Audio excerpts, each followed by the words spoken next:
Let's go, turn that shit up, man.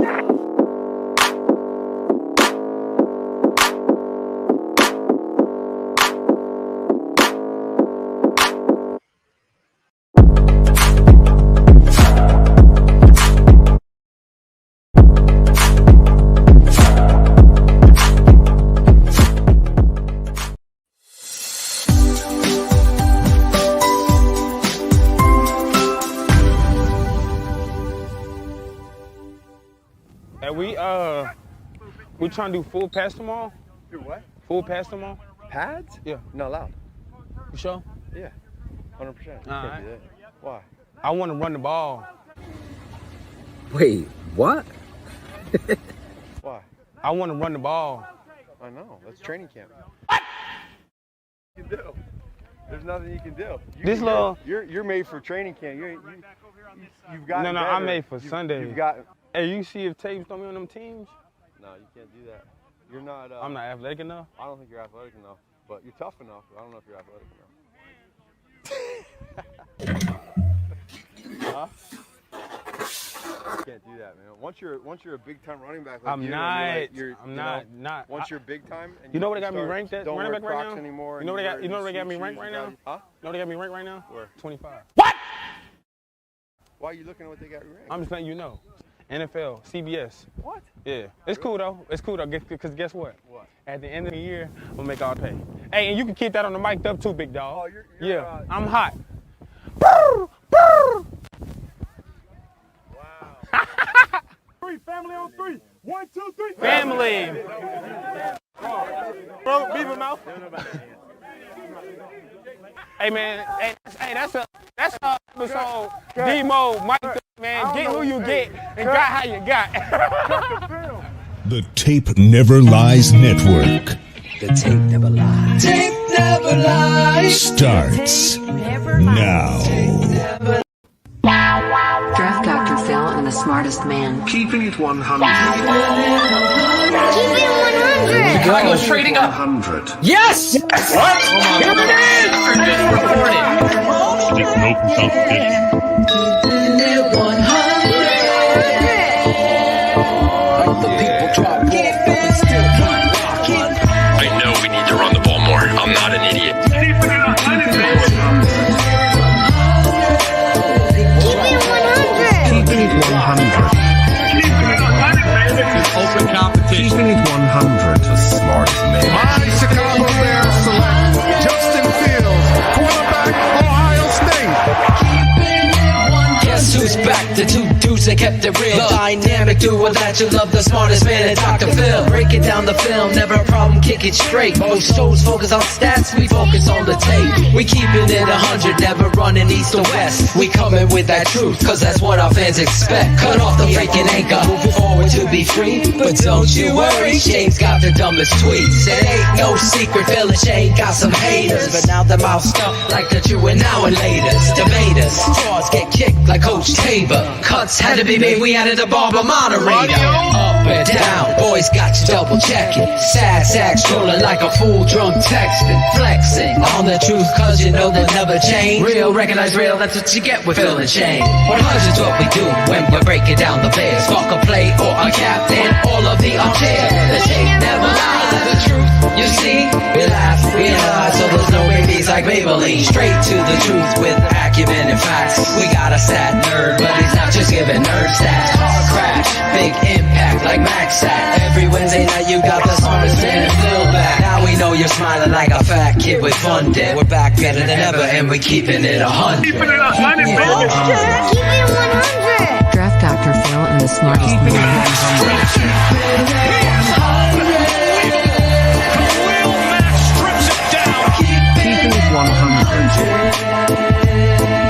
Draft Dr. Phil and the smartest Keeping it 100. Keeping it 100, baby. Keeping it 100. Draft Dr. Phil and the smartest man. Keeping it 100. Keeping it 100, baby. Draft Dr. Keeping Phil. it 100. Keeping it 100. Shit. Money man Marsaw.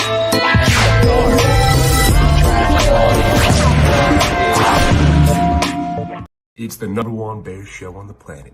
Keeping It 100 with the Tape Never Lies Network. Hey, what's up, everybody? It's your favorite comedian, Tony B, on the best Bears show on the planet, Keeping It 100 on the Tape Never Lies Network. The following show is for mature audiences only.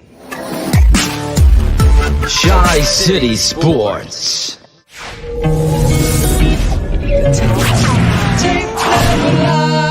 The tape never lies. I know people say this all the time. Well, I mean, they made the playoffs 2 of the last 3 years. Nope. Oh. Let's think about this, though. Who else? I mean, however you want to put it, Mitch Trubisky and Nick Foles were hampering this offense. It kind of happened out of nowhere. He just said, Nick is up, and that was that. I don't care who you are. You can't let things go when you have either of those guys, especially Nick Foles the way he was this year. I mean, he was just a statue. And, behind that line, what's he going to do? So I'm honestly optimistic. I think, I'm hoping Eddie Goldman comes back. I do think we missed him last year. We could get to that situation. And the Eddie Goldman situation is something that is in flux. And we are going to talk about the importance of the nose guard position and take a look, yes, at the X's with the O. Part of this, culture that the Bears have. I mean, it's one of the teams in the league who has that long history of great football. When it comes to Matt Nagy, I want to give him the benefit of the doubt, and I want this year to really be the year. Okay, let's see what happens now. What did you say about collaboration? I do think Andy Dalton's going to end up starting, but I don't think that's set in stone as some people think. But even with Andy Dalton under center, I think he's more competent than either Mitch or Nick was last year. From the coach's angle, you see him, he's trying to get to his first read, then he goes to his second read, and then he feels the pressure coming. Feels it, escapes outside the pocket, throws it, anticipates him coming to the comeback, knows the route. And I think he's competent enough, especially when that defense is healthy. And I think Montgomery is going to be a beast.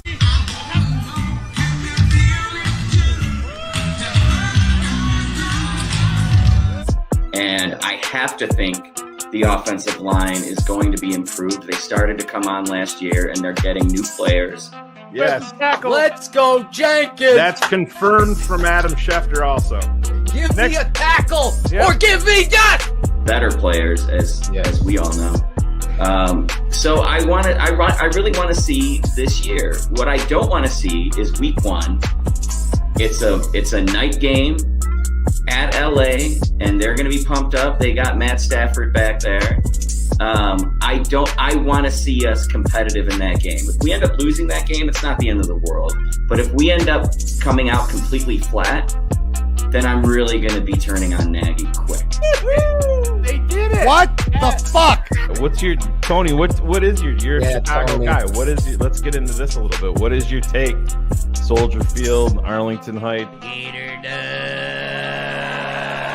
I think this is just negotiating tactics on both sides.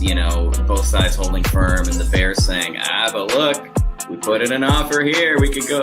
I don't think they want to go there. Get your mouth shut, jerk. I don't think they will. I think they're going to come up with some sort of agreement. But, I love Soldier Field. Cut it out, ladies and gentlemen.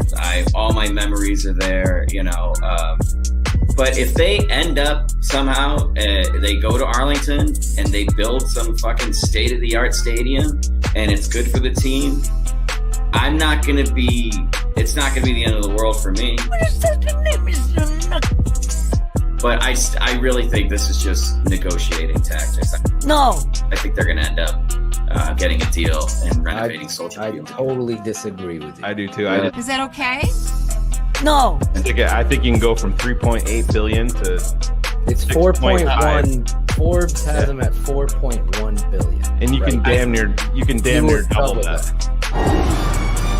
$1 million. He can damn near double it. I think this is the part of that transition, though, to the guy who owns Churchill Downs and is the one that did Rivers Casino.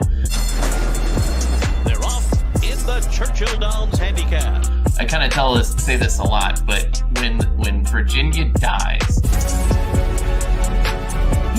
none of the kids are going to have enough percentage to own the team, right? It's going to get broken up evenly amongst all the kids. You have to have over 10% to be considered a majority owner. Show you the money. Show me the money. Show me the money. So I think this is going to be what starts the move. They'll get this quote unquote discount, and the guy who owns Bloom, right? Balloon, will all of a sudden kind of give a discount and then get a share of the ownership, and that's how that transition will Here's start to happen. the tie-in. Real quick. Real quick. Let me read this, Phil, because Son of a bitch. it ties casino, into right? it ties into what Carr's talking about. That's the mic drop. Ready? Yeah. Ironically, it was Bloom, the billionaire who partners with Churchill Downs Incorporated in ownership of the Des Plaines River Casino, who laid the path to the Ryan McKenna stake in the Chicago Bears. They're off in the Churchill Downs handicap. So that's a mic drop. Well, if I may. Definitely, especially the casino. They never lose money, as you know. It's about the money. You work at these casinos. Oh my God! They're not built on the back of Yeah, exactly. You know how cold it is here, guys? I'm doing this for you. I'm doing this for you, you know. There you go. That's what this show is about. It's about family. And yes, the rants will be back. The difference between winning and losing the game is catching and dropping the football. The BHL rants. We're gonna be. I'm so excited. I love the stories of how people found the network. Again, strategy is the smartest man. He's smart. He's very smart. He's one of the smartest in his class. and we sat down. Yes, Cars is back, and we said Shayne is the smartest man because I was like, Shayne will tell you. We'll take you. This is the off season, so we'll take you behind the curtain. What are we gonna do? I'm fighting for the name. I created that name, 100 proof. We're fighting for. I want to do that. Shayne, calm down, calm down. You know, he's just keeping me calm. I don't. I go 100 miles an hour. Oh my God! This is crazy. I am in heaven. What? Yeah, Shayne called it. There's no governor with this dude. Yeah. I go 100 miles. I'm doing everything. I'm editing. I was talking to Tony pre-show, editing his intro. I'm always going. But the reality was giving you props, Shayne. It was genius to say, we're going to call this the Tape Never Lies Network. Tape Never Lies. You say it all the time. Your father taught you that. It's us. Boom. That's where we went. That's history. And now people like you, a part of it, it fulfills me in a way. No pun intended. He fills me up. Because it's reality. So many people have reached out. I have so many DMs. The guy sent me this offer. Whoever you are, I'm saying this truthfully. I'm sorry. I'm all over the place. But he sent me a Stream Deck offer. I got a Stream Deck. It would be perfect for this show because then we could put all our drops on and more drops. More and more drops on the stream. That's kind of works your hip. Your leg, like your lower leg.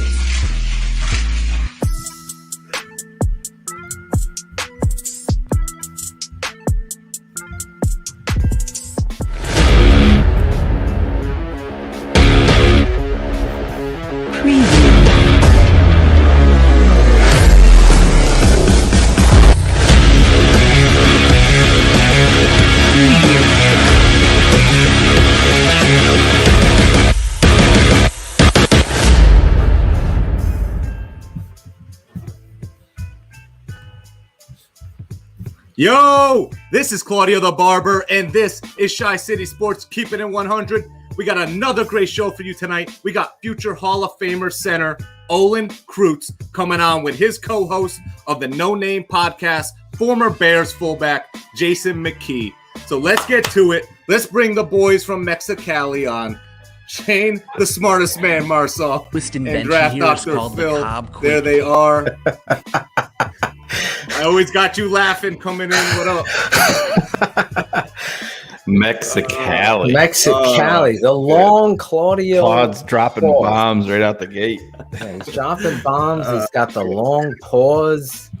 Cherie took their place, and she's like hitting it, no problem. She did a great job. She did. She's gonna fill in when I'm in Italy. How do you see it? Because I see it, and boom, you should be on. And you're I start talking when I see my face, and that's when I start talking, and that's it. So that's why I'm waiting for one of you guys to be like, go. How about we do this next week? You just start saying, yo! And just keep saying yo for like 10 seconds. You love that soccer shit across the pond. So go! Just like that, but you're just saying, yo! Exactly. A little Euro Cup right now, bro. Italia's playing Friday. See? Hell yeah. All right, that's enough soccer talk for this show, right? That was way too much. That's way too much. Shit. Listen, if you saw at the top, Shayne and I dropping the David Montgomery bullshit. That was first awesome. of all, this is why I want Hard Knocks with the Chicago Bears, because there's a lot of players that have some chips on their shoulders. Is a course correction, if you will, with the quarterback situation. That quarterback room is, prime time. Everybody wants to watch, grab their popcorn. But David Montgomery today, Shayne, obviously he's our guy. I've studied the tape, and we got two guys that played with Matt Forte, but I'll even tell them, when I look at the tape, David Montgomery is well over Matt Forte on tape. That isn't me blowing smoke or playing favorites. It's just what I see from him at the position. And I love the fact that he's fucking pissed off. Trust me, especially now that 25th ranked. I mean, that takes a shot at you. Good. I'm glad these fucking blog boys are going crazy. 25th back. I would love to see the list of who they have. CBS, he said, did the list. So Jason Locamfora and Peter Schrager are involved. When you have one eyeball staring at the ceiling and the other one's at your shoelaces, I tend not to listen to what your football acumen is. That's just me, though. What David Montgomery has done with Charles Powder Puff Football Leno and company, with the confusion and everything like that, and a head coach, as we said, that has, I didn't come here to run the I formation. You saw him today, David, fucking attacking his coach. Could we go all pack? Could we go full pack? Awesome. I want to run the ball. Like, he's preparing coach. Do you think he played it up a little bit? I mean, I know that he's motivated. Yeah, for the camera. I think he played it up because he was hot. That's why he pointed to the camera when he was done. I don't know if he played. You heard that, right? No, here's the difference. Like, JJ Watt might play shit up because he knows the camera's on him, so he's worried. David knew the camera was on him and had a plan. Did you notice who was sitting on the bench put him in on the background? No. Tariq was way in the background all by himself. He loves the sideline. Yeah, he does. Yeah, even in the offseason. Right out I'll just be over here if you need me. I did see him jogging in that video. I figured Shayne would witness that. Oh yeah, no, I got it. Shayne's writing down all the notes. Yeah, all the notes. You always have to look at the background. When you're searching for your soul and there's 6 other people in the fucking background, it doesn't work that way, Phil. You can't go out in the fucking Jolly Green Forest to find yourself and take a fucking, contingent of people along. So. Exactly. Hey, we look back every week for those of you new listeners, and there are quite a few that don't understand. Every week we look back at the past show. We had comedian Tony B.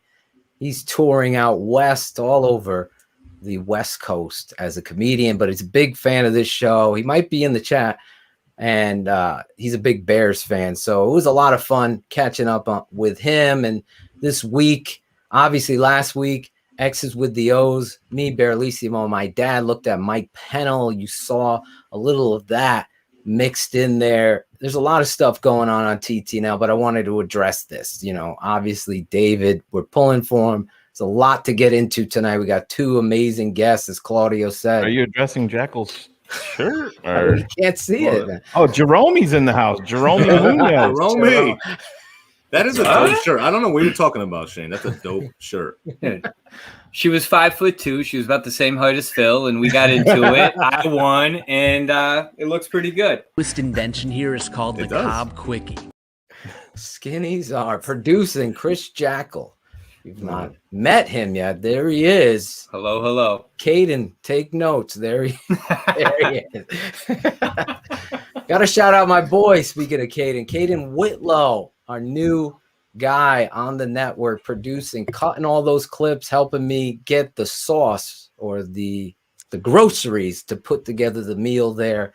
Each and every week. We go back to go forward. Yes, sauce. And I got to say this is family, this network, this show. I have had so much interaction with people from the fan side of this network, just meaning something to them beyond anything we could imagine. Like Claudio has no concept of how deep this stuff is embedded into the fan base. So every show, we like embrace you, the fan, and really as we move forward, getting ready for kickoff, we are going to be announcing a lot of exciting things. And before we get to our guests tonight, I just want to re-up. Claudio's going to be going to Italy this summer. We'll have a moderator position open, and I'm going away for 1 week for the first time in 10 years. You saw my wife did a promo today, Chris. She did. I was surprised. Shayne, she jumped in the family. She made you look good, Phil. She always does. Listen, I know my wife is a good-looking woman. I'm a good scout. That's all you got to know, right there. Phil, you know? Yes. Elvis said Powerades are first. Stuff is next. And free. He just took my Powerade. Anyway, we'll talk about That's mine that now. So yeah, what was that? Oh, we're leaving. 10-year anniversary. We're going to be raffling off my position on the show. So you'll be me on the show the whole night, coming in. Tars and I have already started a GoFundMe to buy it ourselves, so we can just take there over. You go. There you go. Whatever it is, it's to help the show. It's going to buy my father a iPad. So your money, it's going to be like a stag party. We're going to do raffle. What are those tickets? Those tickets. And you pull them. We're going to put them in one of those bingo balls and whatever. We're going to do it live on my birthday, July 21st. We will pull those. So Alex H., he's in the chat. He is going to be in charge of that. If you're a patron, you've seen posts of that. We'll keep you. Yeah, maybe Schleg Daddy could come in here. Who's that? He'll win. Yeah, he doesn't know who we are. Remember? Oh, I thought it was the other way around. Jerome's right. Go over to the swag part. Get yourself a performance over politics shirt. Performance over. Do we have that in the brand? Do we have a picture of that? I believe so. Yes, we do. We do. Look at Claudio. There it is. Wow. Right over there. the swag shop. 2348. There's plenty of stuff there in the swag shop. I saw Jerome. That's going to be his name from now. Jeremy. Performance Let's over not politics. get off the rails this early. There it is. There's Dieter Eisland. We're going to talk about him tonight with his coach. He has some inside intel. So he's wearing some swag. So a bunch of swag in there, of course. The Spencer. There's my better half. SpencerStrong. Rock your SpencerStrong. That'll be later in the show as well. That's just the business side of stuff. Tonight, though, really, Shayne, getting into who this team is going to be. Who do you believe in, Coach Nagy? All of it. Their lives, their past, Hall of Fame. Do you guys believe that Olin's a Hall of Famer, or are you just going to say that because he's on the air? For me, Lock. He should be a lock. 100%. Yes. Think about that. I want to know his playing weight. Don't let me forget that, because I've never asked him on the air, because I want to say about 275, and he's fucking battling with fucking Ted Washington. Didn't they have him listed at like 296 or Yeah. I want to know 292. I want to know his playing weight is. 292. That's going to be fun to find that out. Matt Nagy is the biggest question mark. I want to see what Olin. Obviously, Olin. We don't do enough of his promo because he's a bear and he's a legend, but he also does the post-game show, right, Shayne, on NBC. We'll ask him if he's still doing it there. Yeah, and they had Coach Wansa was on Sirius today talking about the Bears and bringing that up. Mike, who the hell is that? I don't know. It wasn't me. I think it's Jackle? I think it's fucking Will over in that barber shop. Jesus Christ. Get rid of Claude. That's like, what is that noise? Will's kicking fucking bags of Doritos across the day. I don't know what's going on. Claude, you want a hazelnut iced coffee? I'm gonna walk next door and grab it. He's dying over there. It must be how it's the loudest thing I've ever heard. I'm like, what is that? Jesus. No, we're very economical, my family. Okay. Claudio knows all about that. They're very economical over there. Listen, when we get into it, though, those are the things I don't want to forget, Jackle. So make sure if I'm forgetting that, yes, jump in and say, Phil, you wanted to ask Mr. Kreutz. I already know you. I know, Mr. Kreutz. Mr. Kreutz. Nice to meet you. If you have a question for he might jump through the screen and attack you if you call him. I know. It feels weird being a 43-year-old man calling another grown man Mr. Kreutz. You're probably older than he is. I wonder. I don't think I am. He may have me by a few years. Come on, man. Not that old. How old are you now? 43. You just said 43. Yeah, Kreutz was 20 years old when he got drafted in 98. 20 years old in 98. I was 10. Do the math, Chris Jackle. 23. He's 53, buddy. 53 he is? 106 years old. That's crazy. He looks great. And he lives in West Idaho. Holy shit. Olin's a lock for the Hall of Fame, says Average Gamer. He should be.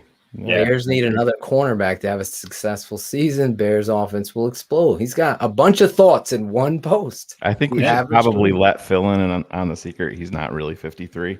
No, he's not. No, I just wanted to make sure. Oh, and you look fucking great for 53. Thank you. I don't know how he's old 106. Yeah. No, that I wouldn't believe, obviously. But I know he's from Hawaii. How about that? You know, do you really want to know how old he is, Phil? Get Olin on. He's going to do his own show, bro. He just had a birthday, Phil, so you can wish him happy birthday. Yeah, I did privately wish him a happy June birthday. 9th. He was in Hawaii. Yeah. For his birthday. Who's better than him? Dude, isn't that where he's from? Yeah, but I'm just saying. Even he said that to me. He's 43 years old, just like you. Yes, he is. See? He's older than me. He's got me by a few months. Oh, thank you, Barlissimo, doing a job Claudio should be doing. Should have got that number. HL Priest, equally bad at math.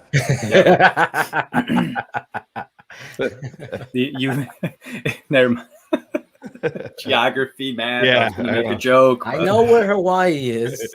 Can't you see Phil and HL doing a show together? I don't know where the fuck we are. Be like Lost in Space. But irregardless, for 43 years old, Olin looks like he's 33. He looks like he's in shape. Look at him. He's back there smiling already. Oh, yeah. We're complimenting. Yeah, we're talking about you. Don't you worry. So anyway. The bad part about it is Phil just said you were 53 to everybody. Well, no, I did not say that. You said 106. I say I suck at math. So Shayne said in 98, he was a rookie. He was 20 years old. So Jackle says, oh, he's 53. I go, he's 53? He looks incredible for 53. That's the true story. Don't get it twisted. Shayne and I were playing with you, Phil. Yeah. I know. I love this. Don't timestamp. I think the fans are really ready for this. I'm ready for this. Obviously, there's a lot to talk about with this guy. You know how we do it here. You guys know every week that we have a guest on the show, we do it our way, the only way we know how to. And this guy deserves every accolade. What isn't in the intro is what I said, and I hope it continues, that because I really believe that he is the main source, if you will, like the whole hip hop crew, the main source of the post game show on NBC, because you want to hear what Olin has to say. Yep. Because Olin's going to keep bullshit. it 100. Yeah. There's not going to be bullshit. There's not going to be some sort of diatribe. There's not going to be a narrative or an agenda. He just wants to see football be what it is. So on top of this intro, he's also hopefully still on the post. I don't know. Are you still on the post game? Thumbs up. Yes. So yes, he is on the goddamn NBC broadcast with our guy David Kaplan as well. This is the future Hall of Famer, former Chicago Bears, the captain, Olin Kreutz. Let's be honest, Bears fans. When we see number 57, we think of one player, and that guy personified exactly what it means to be a Chicago Bear. He once went upstairs to tell Lovie Smith that they needed some help on their offensive line, or they were gonna be in trouble. The front office responded by signing Frank O'Meal instead. 100 crew, rise up out your seats and stand up for Chicago Bears royalty. The former Crusader, the former Husky, the future Hall of Famer. He's Olin Kreutz.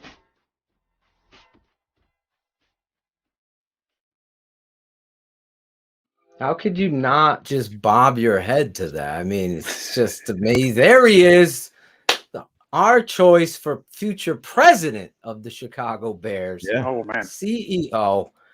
I've never made any bones about it. Our fans know. You know how to collaborate, Olin? That's not my strength. Collaboration. Thank God that you're hired. That's all I needed to hear. Thank God.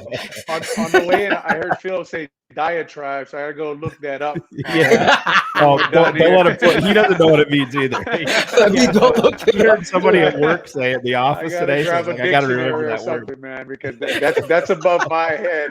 I was almost worried about coming on the show. I thought I was in the wrong place because this is a vocabulary test. Yeah. I wouldn't be a president of that, but no.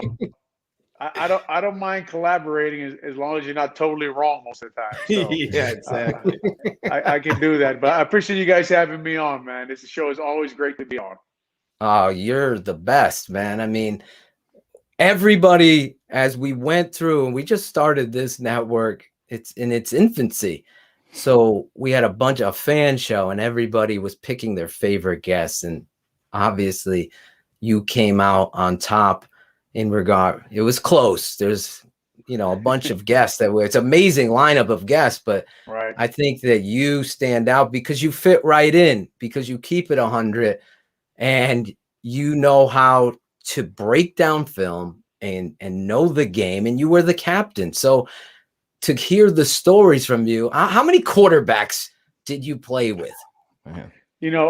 Adam Jans called me and he said he was going through it. So I actually went back and studied it, and I think it was 17 quarterbacks, but that wasn't even counting how many times guys went in and out through the season. Okay, so yeah. I think I went through, I think it was 2006 was the first time. It was Rex Grossman. So that would have been my 9th year that somebody played all 16 games. And then it was almost through my first 6 or 7 years that all 3 guys would rotate in and out. And I think it was a year we were in Champaign. I actually snapped to 5 guys that year because I think it was Corey Sauter came in for Henry Burris in the last game. Yeah. Right. And Henry Burris, who's now one of the 3 million quarterback coaches up at Hallis Hall. He came in that last game, and then he went down.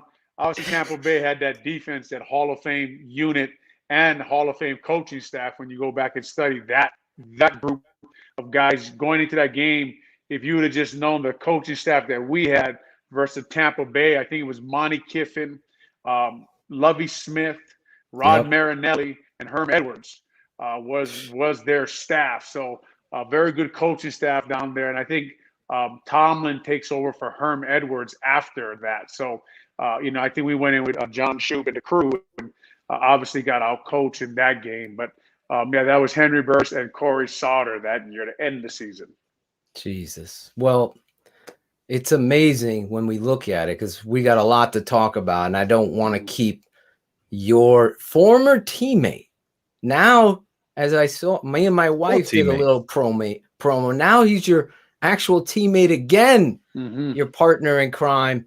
We always do it like this. He's never had the pleasure. We spoke to him a long time ago on an old network. I don't know if he remembers, but we were the best fucking part of that show. So I hope he remembers. So we do it a certain way, and this guy deserves it. I'm excited to see the two of you together. Yeah.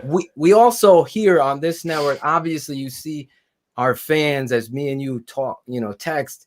Our fans are freaking crazy and they're passionate and they love the truth. This guy, though, brings it. What fullback shouldn't bring it? I mean, come on.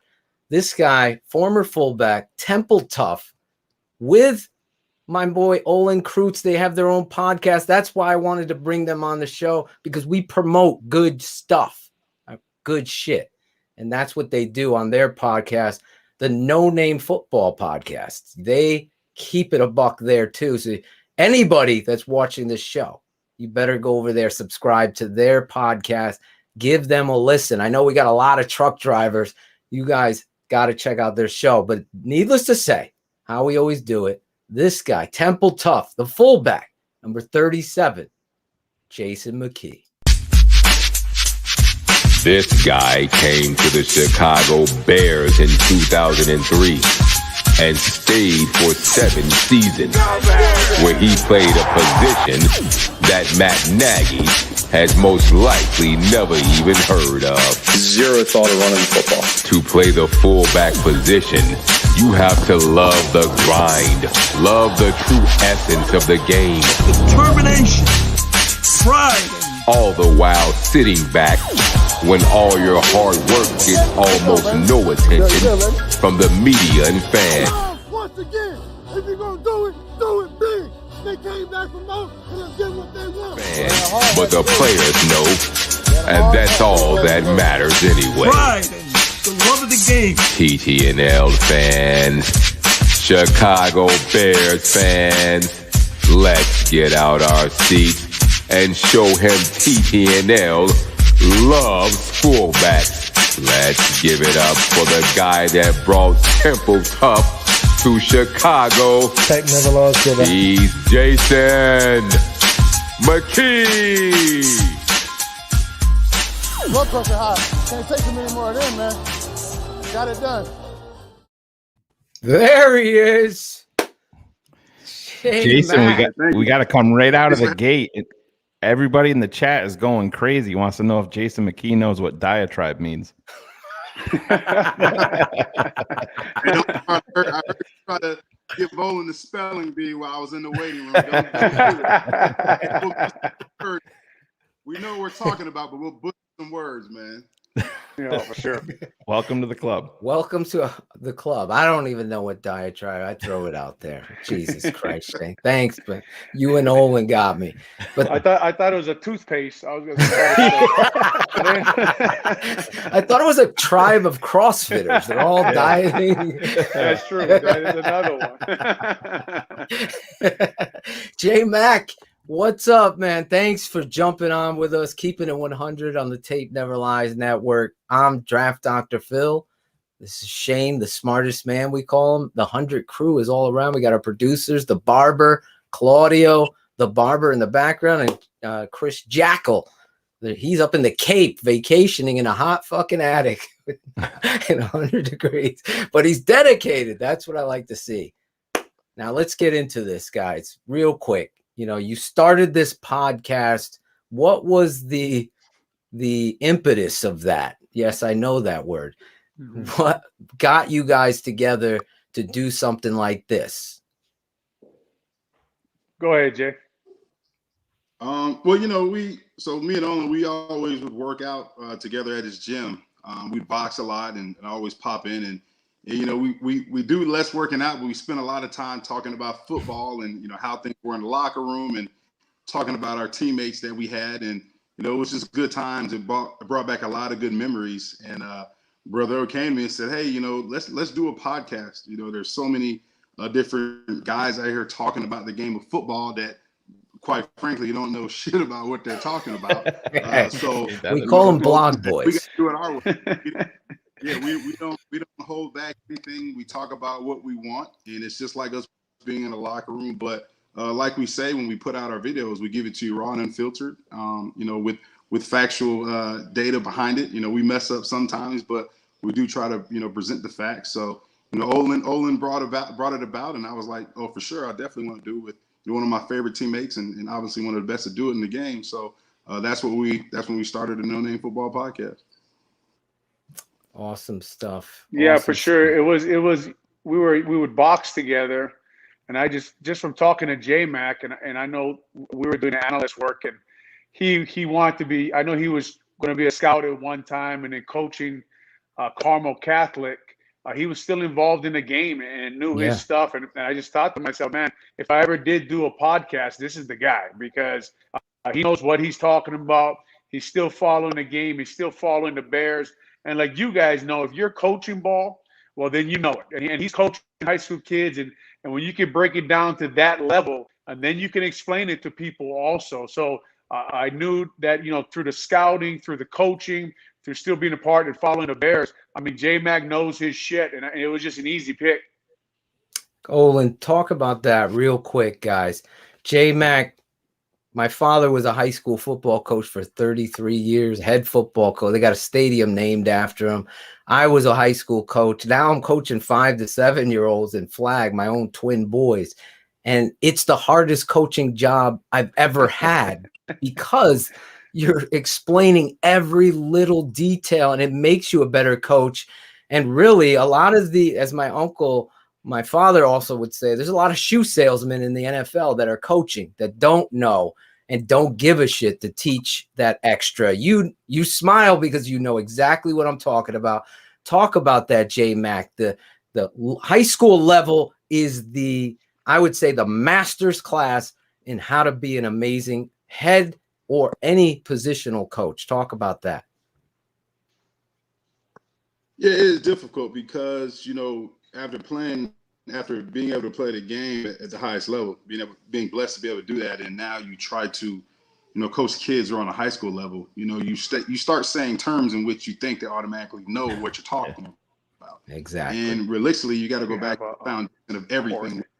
That's just basis of everything. We have kids, you know, in my program who play football through youth, but we also have kids who don't know if we're on offense, defense, or special teams half time. So you got to start from the basics of the basics, starting stance, you know, different things like that. And that's what we do. And I think when if you're able to do that as a coach, one, you're going to get the best out of your players, but two, it'll make any scheme that you put in, it'll give an opportunity to be successful because fundamentally your kids know what you're trying to do. Before we get into the actual football part of it, I want to jump into this because it's obviously a huge topic before the Bears get into camp. This Arlington Heights talk, and then getting out of the city, heading up to the burbs possibly. And I mean, you guys lived it, breathed it, played there. How do you guys? Does it bother you guys, or do you like the thought of an expanded stadium and having everything around it, chances to bring in Final Fours and all of that stuff up in Arlington Heights? Olin, how do you feel about that? Yeah, I don't think anybody likes the thought of the Chicago Bears not being the Chicago Bears, right? And not being in the city of Chicago and playing football, especially as long as I played for the Chicago Bears in that stadium. Soldier Field obviously holds a special place in my heart, but you know that this game is to keep advancing and keep moving forward. And these guys are all trying to find ways to make more money, just to be honest. And if you really think about it with that Arlington Heights, look, the gambling's legal now, right? So the next step is really like casinos, and they own the information and they own the casino. and these football teams are about to explode. So it would suck. Obviously, I think everybody feels the same way about it, but you also understand the other side of it. Let me ask you this, going back to Shayne's point, you guys have been there at that field. Give us honestly, me and Shayne, we followed this team. I remember the day they picked up Jason McKie out of Temple. I remember that very vividly because, I'm a big believer in the fullback position. Again, often I'll go off on a tangent, but Olin knows everything's been done before. There's no new offense. They could just apply some new theories to doing it, but everything has been done. It's like I was at the Hall of Fame, guys, with my father, and we're watching Sid Luckman run bubble screens in 1941.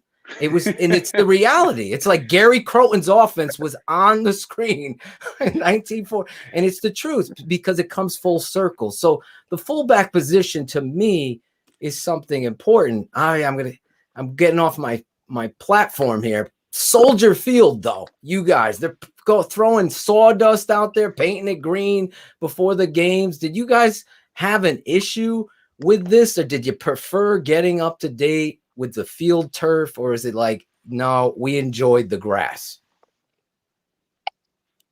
I'll go with Olin first. It'll be easier. Oh, no, yeah. I mean, look, it grows on you, right? And you like that part of it. It's part of the personality of the football team of the city. The field's not going to be great. In December, it's going to be solid as a rock. It's a tough place to play. For an offensive lineman, look, it's a pass rusher's nightmare. They can't get off the ball. The field's sloppy, right? So the tackles love when they come there. It's not turf. It's not a dome. It's cold. You walk outside and you're like, man, you walk back in the locker room, you're like, hey, JMack, man, they spray painted the field. They want to make it look like grass, but it's not grass. But when you get used to it, man, it's just part of it. But, the game is moving in a direction where everything is safer, right? And they want a good field.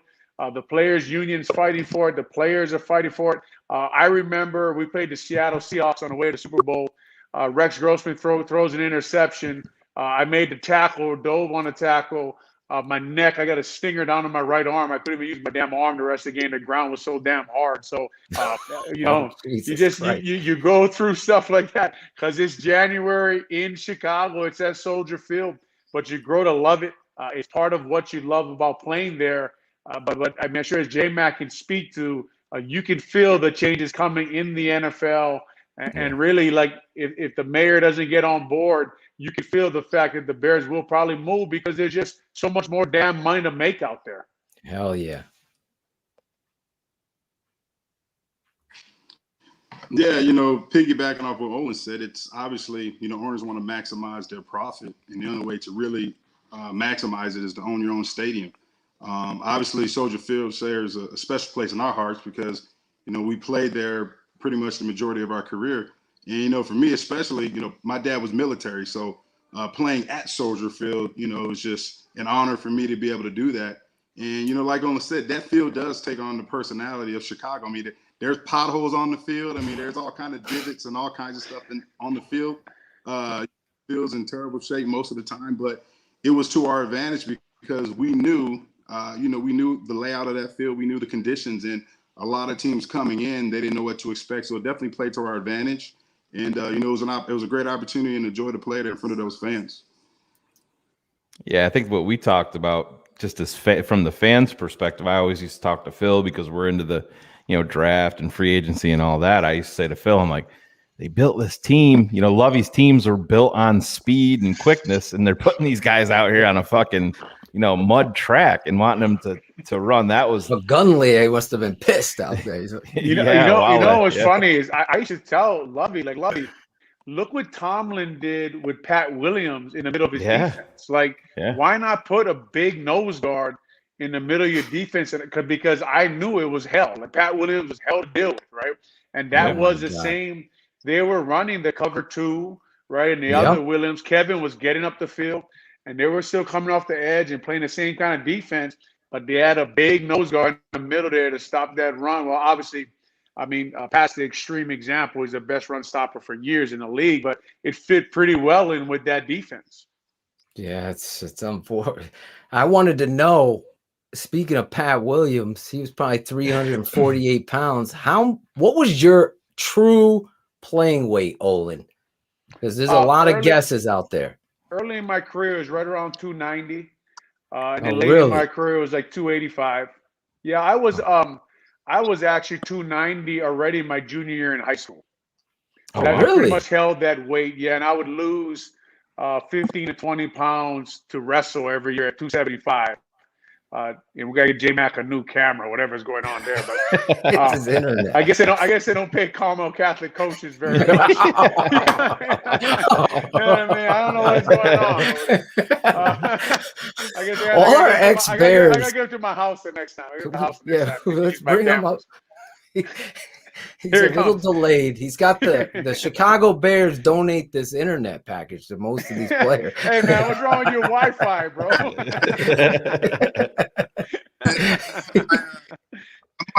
the iPad and it keeps going out. My daughter has a laptop watching Netflix, man. Oh, you got to take over, man. Give her the iPad. Make the trade. Where's Lovey? Trade up, Lovey. We're at the trade deadline. Let's go. We're at the trade deadline. That's amazing because I really was guessing because you were such a not small, but you looked like you were going to be overwhelmed and you never were. And I think that's part of your story. It's almost like your foundation of the player that you were, the underdog. Here's this guy, 3rd round pick. He slides out of Washington. And then, you had the stuff in the background, fight at Washington. You had this label on you and you go into Chicago. No, it's true. And I remember reading about it. Like, what the fuck? This unbelievable tape. Watch this guy's tape. And sure enough, the Chicago Bears got a steal in the third round, right? You were a 3rd round pick and followed up by Alonzo Mays in round 4. Sometimes it just ain't your day. That was his quote when he missed the plane to training camp. Sometimes it just ain't your day. Curtis Enos, Tony Parrish, right? Yep. Tony Alonzo Parrish. Mays, Patrick Manley, right? That was Chad a good draft. Wasn't Chad Overhauser in the 6th or 7th round? Yeah, he was late. Yeah. Overhauser, I forgot. Jay Korth was out of Wyoming, I think, a guard out of Wyoming. He was in our class, but he didn't make it. But when you're walking to the line, and Chris Valero is 330, Big Cat 6'8", 340, Rex Tucker's 6'5", 320. The other Blake Brockermeyer is 6. John Tate 6. Ruben Brown. I mean, man, if Tucker could have just stayed healthy, God, I love to watch him play. Out of Texas A&M, I always tell people I have film on him doing the backside zone cutoff set. Yeah, and no one ever did it better. Ever. I've never seen anybody do better. That block. That's why the Bears paid him all that money after 1 year starting. Yeah, because he could make that block, and I tell you what, people pay a lot of money for a guy who can cut off the nose guard on the backside of a zone. It's one of the most difficult things. That's why we called out Leno because of the walrus technique, where you just fall down and try to get there. Just speed bump Charlie. But the reality is, you're 100% right. When you see a guard be able to get that cutoff block. My father always yells, if you're an offensive lineman, Olin, and you don't have pride to get to that spot, to know where you got to get to, what is that like for you as a captain of that team when you see somebody not giving their all to make that block? What does that do to you? Well, the thing about the NFL is if a guy can't do it, it's just that he can't do it. I don't know if he's not giving his all, right? I mean, I'm sure they're trying. Some guys baffle me when they don't close down their split. Let's say they don't bring their leg up under their hip. I mean, you know where you're going, right? Let's get yourself in the best position possible. Why are you trying to sell a pass block when you got to cut somebody off on a zone play? Just find a way to get the damn job done. Something that you could say is coaching, or someone's got to let them know, or you got to turn on film and find guys who do it and say, okay, man, like JMack knows, and JMack, same with fullback, same with anybody who has to make a tough block. There's someone out there on film who's done it before. They're doing it. So you got to go out there. When you study that film, you got to look at exactly how he's getting it done, exactly what is he doing to get that job done that no one else is doing. Jason, I've always been interested looking back at I go back to the 2005 draft and Bears going with Cedric Benson when Thomas Jones was here. And we all know, unfortunately, what happened with Cedric, with him, losing his life so early, so sad. But just as a player in Chicago, he never seemed to, I don't think the fan base ever really bought into him, but he was such a great running back. And do you feel like he was brought into almost like a no-win situation? Because Thomas Jones was just, he was a fucking warrior. I could never understand them having such a high pick and going with Cedric, because to me it felt like he was put in a no-win situation right from Jump Street. And what was he like? What was Cedric like behind the scenes? Was he misunderstood by a lot of fans? Because it didn't seem like he ever, ingratiated himself to the fan base where they ever really truly accepted him.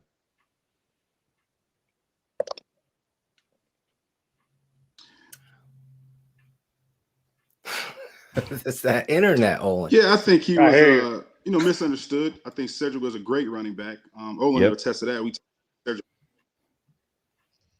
He was he's a hardworking guy. I think when you have a running back like Thomas Jones, who just came off a 1,300-yard season, we as players were looking at, they drafted another running back in the first round. We already had Thomas Jones, and Thomas Jones was a tremendous teammate. A lot of guys looked up to him in the locker room. He was a blue collar running back. Went on about his business every day.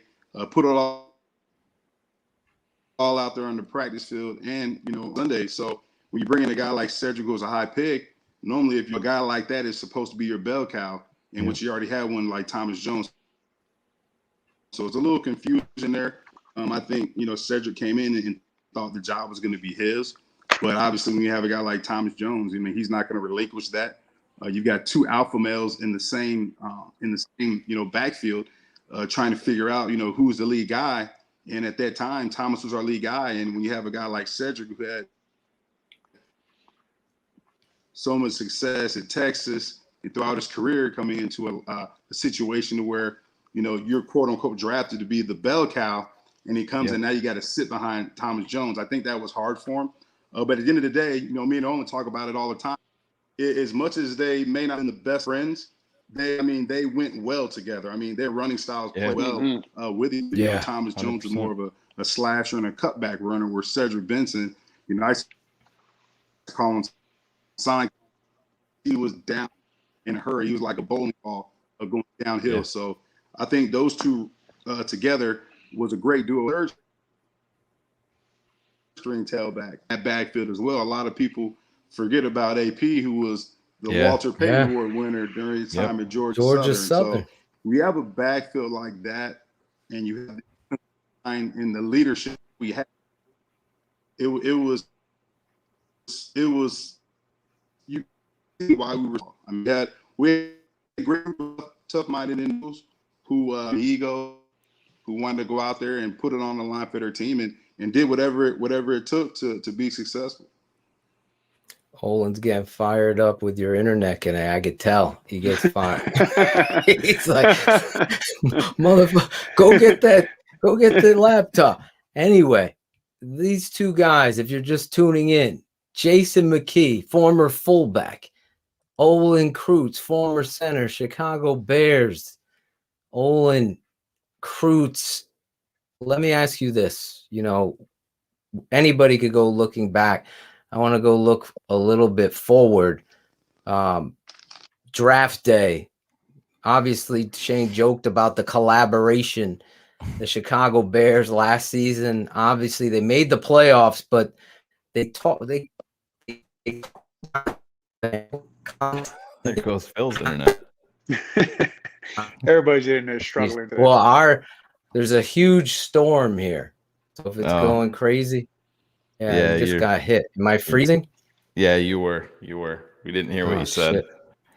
Oh, shit. So I just wanted to see what you thought of the Justin Fields selection. How you feel about that?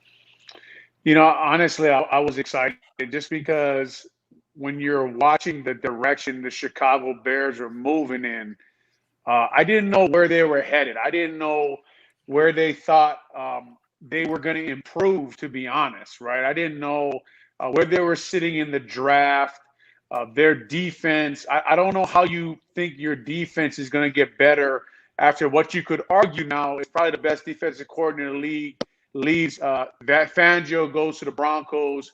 I had a ton of respect for Fangio, although the defense took a step back with Pagano. I thought he's a pretty good defensive coordinator, struggled a little bit at times, but I don't know how they think this defense is going to recapture their glory with Sean Desai, who's maybe never called plays before. Now their defensive coaching staffs are starting to look a lot like their offensive coaching staff. By that I mean there's guys who are analysts in college, guys who couldn't find jobs, and all of a sudden they're your linebacker coach, or they're your Jay Rogers leaves, who developed a lot of defensive linemen. Yes. Now you got Rumpf as your. Anyway, I don't see how the defense is going to take a step forward, create those takeaways like they did in 2018. That was responsible, let's be honest, for a lot of the Bears' wins that year. Hell yeah. And then the offense now, I don't know, okay, now Andy Dalton all of a sudden to come here and win us a Super Bowl. Well, I'm not buying it. So I didn't know what direction they were going in, to be honest with you. And then Justin Fields starts to fall in the draft. And I don't know, it's so hard to project quarterbacks in the NFL, but here's a guy, at least he gives you a little bit of hope. And that's what we were all looking for, even for a guy like me who just analyzes the team now, a former Bear, sitting there that night. It was like, gosh, what are we going to talk about this year when they're 500 again? What the hell are we going to do? Am I going to say the same exact thing over and over and over again about the way they develop players, about who they draft, about what direction they're going, about they're trying to run a Kansas City Chiefs offense. This defense is getting older. How do you expect them to do it? Anyway, same thing you guys have been saying that everybody's saying. And then we got Fields falls, and all of a sudden they're there to take him and move up, and they take him. And look, I know they gave away picks again and stuff, but I just didn't know where they were going at the most important position before they got that pick. Were you happy with the Justin Fields selection? First of all, it knocked out a narrative. We talk everything here, Jason.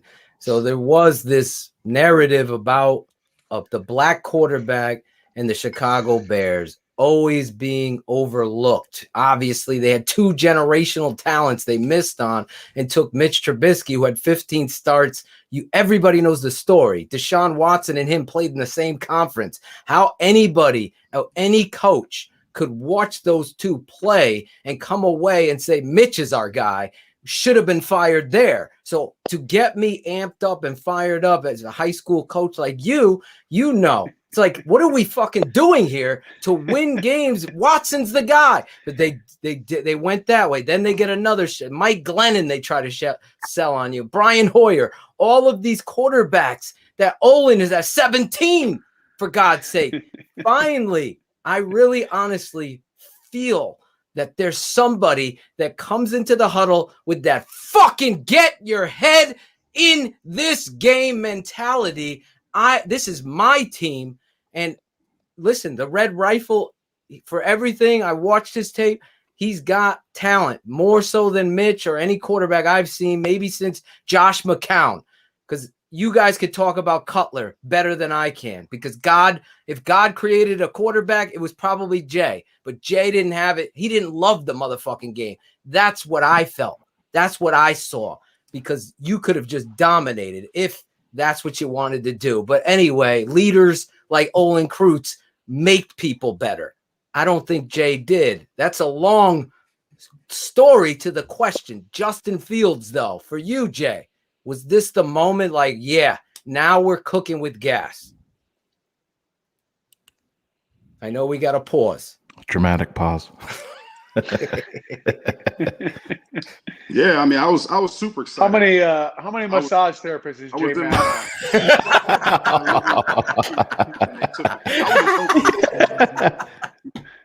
Olin is crazy. Just pause him on his smile. He's the perfect smile, JMack. Go ahead. Talk about. Excited about. I was in my living room screaming. You're freezing. We're losing you. We're losing you. I was in my living room screaming when they took Fields. I was just hoping, you know, when he didn't go early. Maybe we could put him on audio. Yeah. I'm sorry. Well, I remember. I think JMack, man, he tweeted a lot. He talked about how excited he was about the Fields and all that stuff, man. So I know, you know, if we can hear from him, I know how excited he was about that pick. So, and all that. I mean, I want to just extend this to the next night because we were covering it, and Ryan Pace yet again makes the move up. He goes from 52 to 39, and we're Teven Jenkins fans here. I know Phil was elated, and my big, I don't even want to say it's a concern, Olin, but I want to ask you this as a guy that played on the offensive line. My only reservation from the whole thing, and I know there's a lot of hype with Teven, is I don't want to hear the guy. I don't want you to tell me that you're tough, that you're going to, that you're tough. Right. I want you just to shut the fuck up about it and go show me on the field. Do you have any reservations when a rookie offensive lineman guy getting thrust into the left tackle has that mindset or all of this weight on his shoulders? Or just tell me what you feel about Teven Jenkins as an offensive line prospect, I guess. Well, first of all, I heard a lot of good things about him from guys who study college film, right? And unfortunately, I don't have a lot of access to college films. I can watch the TV copy, but anybody who studies old line play will tell you that doesn't tell you a whole damn lot. So I would have to get that end zone copy, watch his footwork, watch the guy he's gone against, do a lot more work on him. But guys I trust, I really did like his game. I liked his game, liked his toughness. I like what he brought to the field. A little worried about his coach saying he kind of just turned that on the last year when he knew that he needed that. But hey, look, man, am I a big fan of that? No, but I'm an old school guy. I'm like, don't tell me about it. Show me. It reminded me a lot about when they brought Mark Colombo in, right? It's funny. I went back because I thought, man, I got deja vu when they draft Teven Jenkins. And I went back and read all the articles in 2002 when they took Mark Colombo, and it almost reads the exact same. Now, Mark, it would have been a good player now if it wasn't for that tragic knee injury he had. So that doesn't mean Teven Jenkins is going to be like Mark Colombo in the fact that maybe, Mark was considered a bust after his kneecap dislocated, right? But he went on and toughed it out and played in Dallas and had a decent career until he got into a fight with the Giants coach last year. But that's Mark Colombo's story. But anyway, as far as Teven Jenkins, I'm with you, man. Show me. Don't tell me about it because in the NFL, everybody's tough. It's hard to be tough every day of the week. In the NFL, it's hard to be tough for 16 weeks. But hopefully this kid is that guy. Little worried about the fact that they're going to move him and just say, look, you'll just be the left tackle in this pass-happy offense that the Bears like to run for a guy who looked like he was a pretty good right tackle. But there's people who think he can do it. He's had 7 games at left tackle. And I think that if he can – look, man, if the Chicago Bears, since Jimbo Covert, right, they've been looking for a left tackle. They're still looking for a quarterback. If they hit on these 2 guys, this is a huge draft. Don't talk about it, as Edwin's saying. Be about it. That's what Olin Kreutz is. But I mean, look, Muhammad Ali showed you could be both. So maybe exactly. Jenkins, Listen, I'd like him to show us he's both. If he's both, keep talking. Listen, me and my father and Bearlissimo's in the chat were lucky enough, and Shayne right here, my partner, to get the all 22 coaches tape of Teven Jenkins. There's nobody I trust more than my father, other than myself. I believe in what I see. I love Olin Kreutz. I've watched Olin Kreutz play this game. There's a toughness. I know I actually used you as an example, but I didn't mean it to ever offend you. I'll say that, keeping it 100 here. But he's the first guy I've seen play the game like you did, with that edge, that he's going to fucking drive someone off to the side. He's going to stay with his block, and he's a dancing bear out there. I really felt like the story that he kind of shared is true. His girlfriend's brother felt more comfortable at left tackle, so he was like, fuck it, I'm a man. I'll play this side for you to feel more. And that was a teammate thing. So anyway, I was excited about this football player. Let's play the clip. Let's go, Jenkins. That's confirmed from Adam Schefter also. Give me a tackle or give me death. It's got to be. That's what I wanted. Well, Phil, real quick, I think that, and then when we got him, the explosion that came out of my body. Yeah, it was just like with Fields the night before. It was like with Fields. It was like they listened to this show. They listened to what we were breaking down. We need more JMack. JMack, I hope your internet connects for this question for you. Oh, bounced on that question. Look at Claudio. You got worse internet than I do, man. Dude, did you guys hear that explosion? You know what's going on. You know it's or no, JMack's he's in Chicago, right?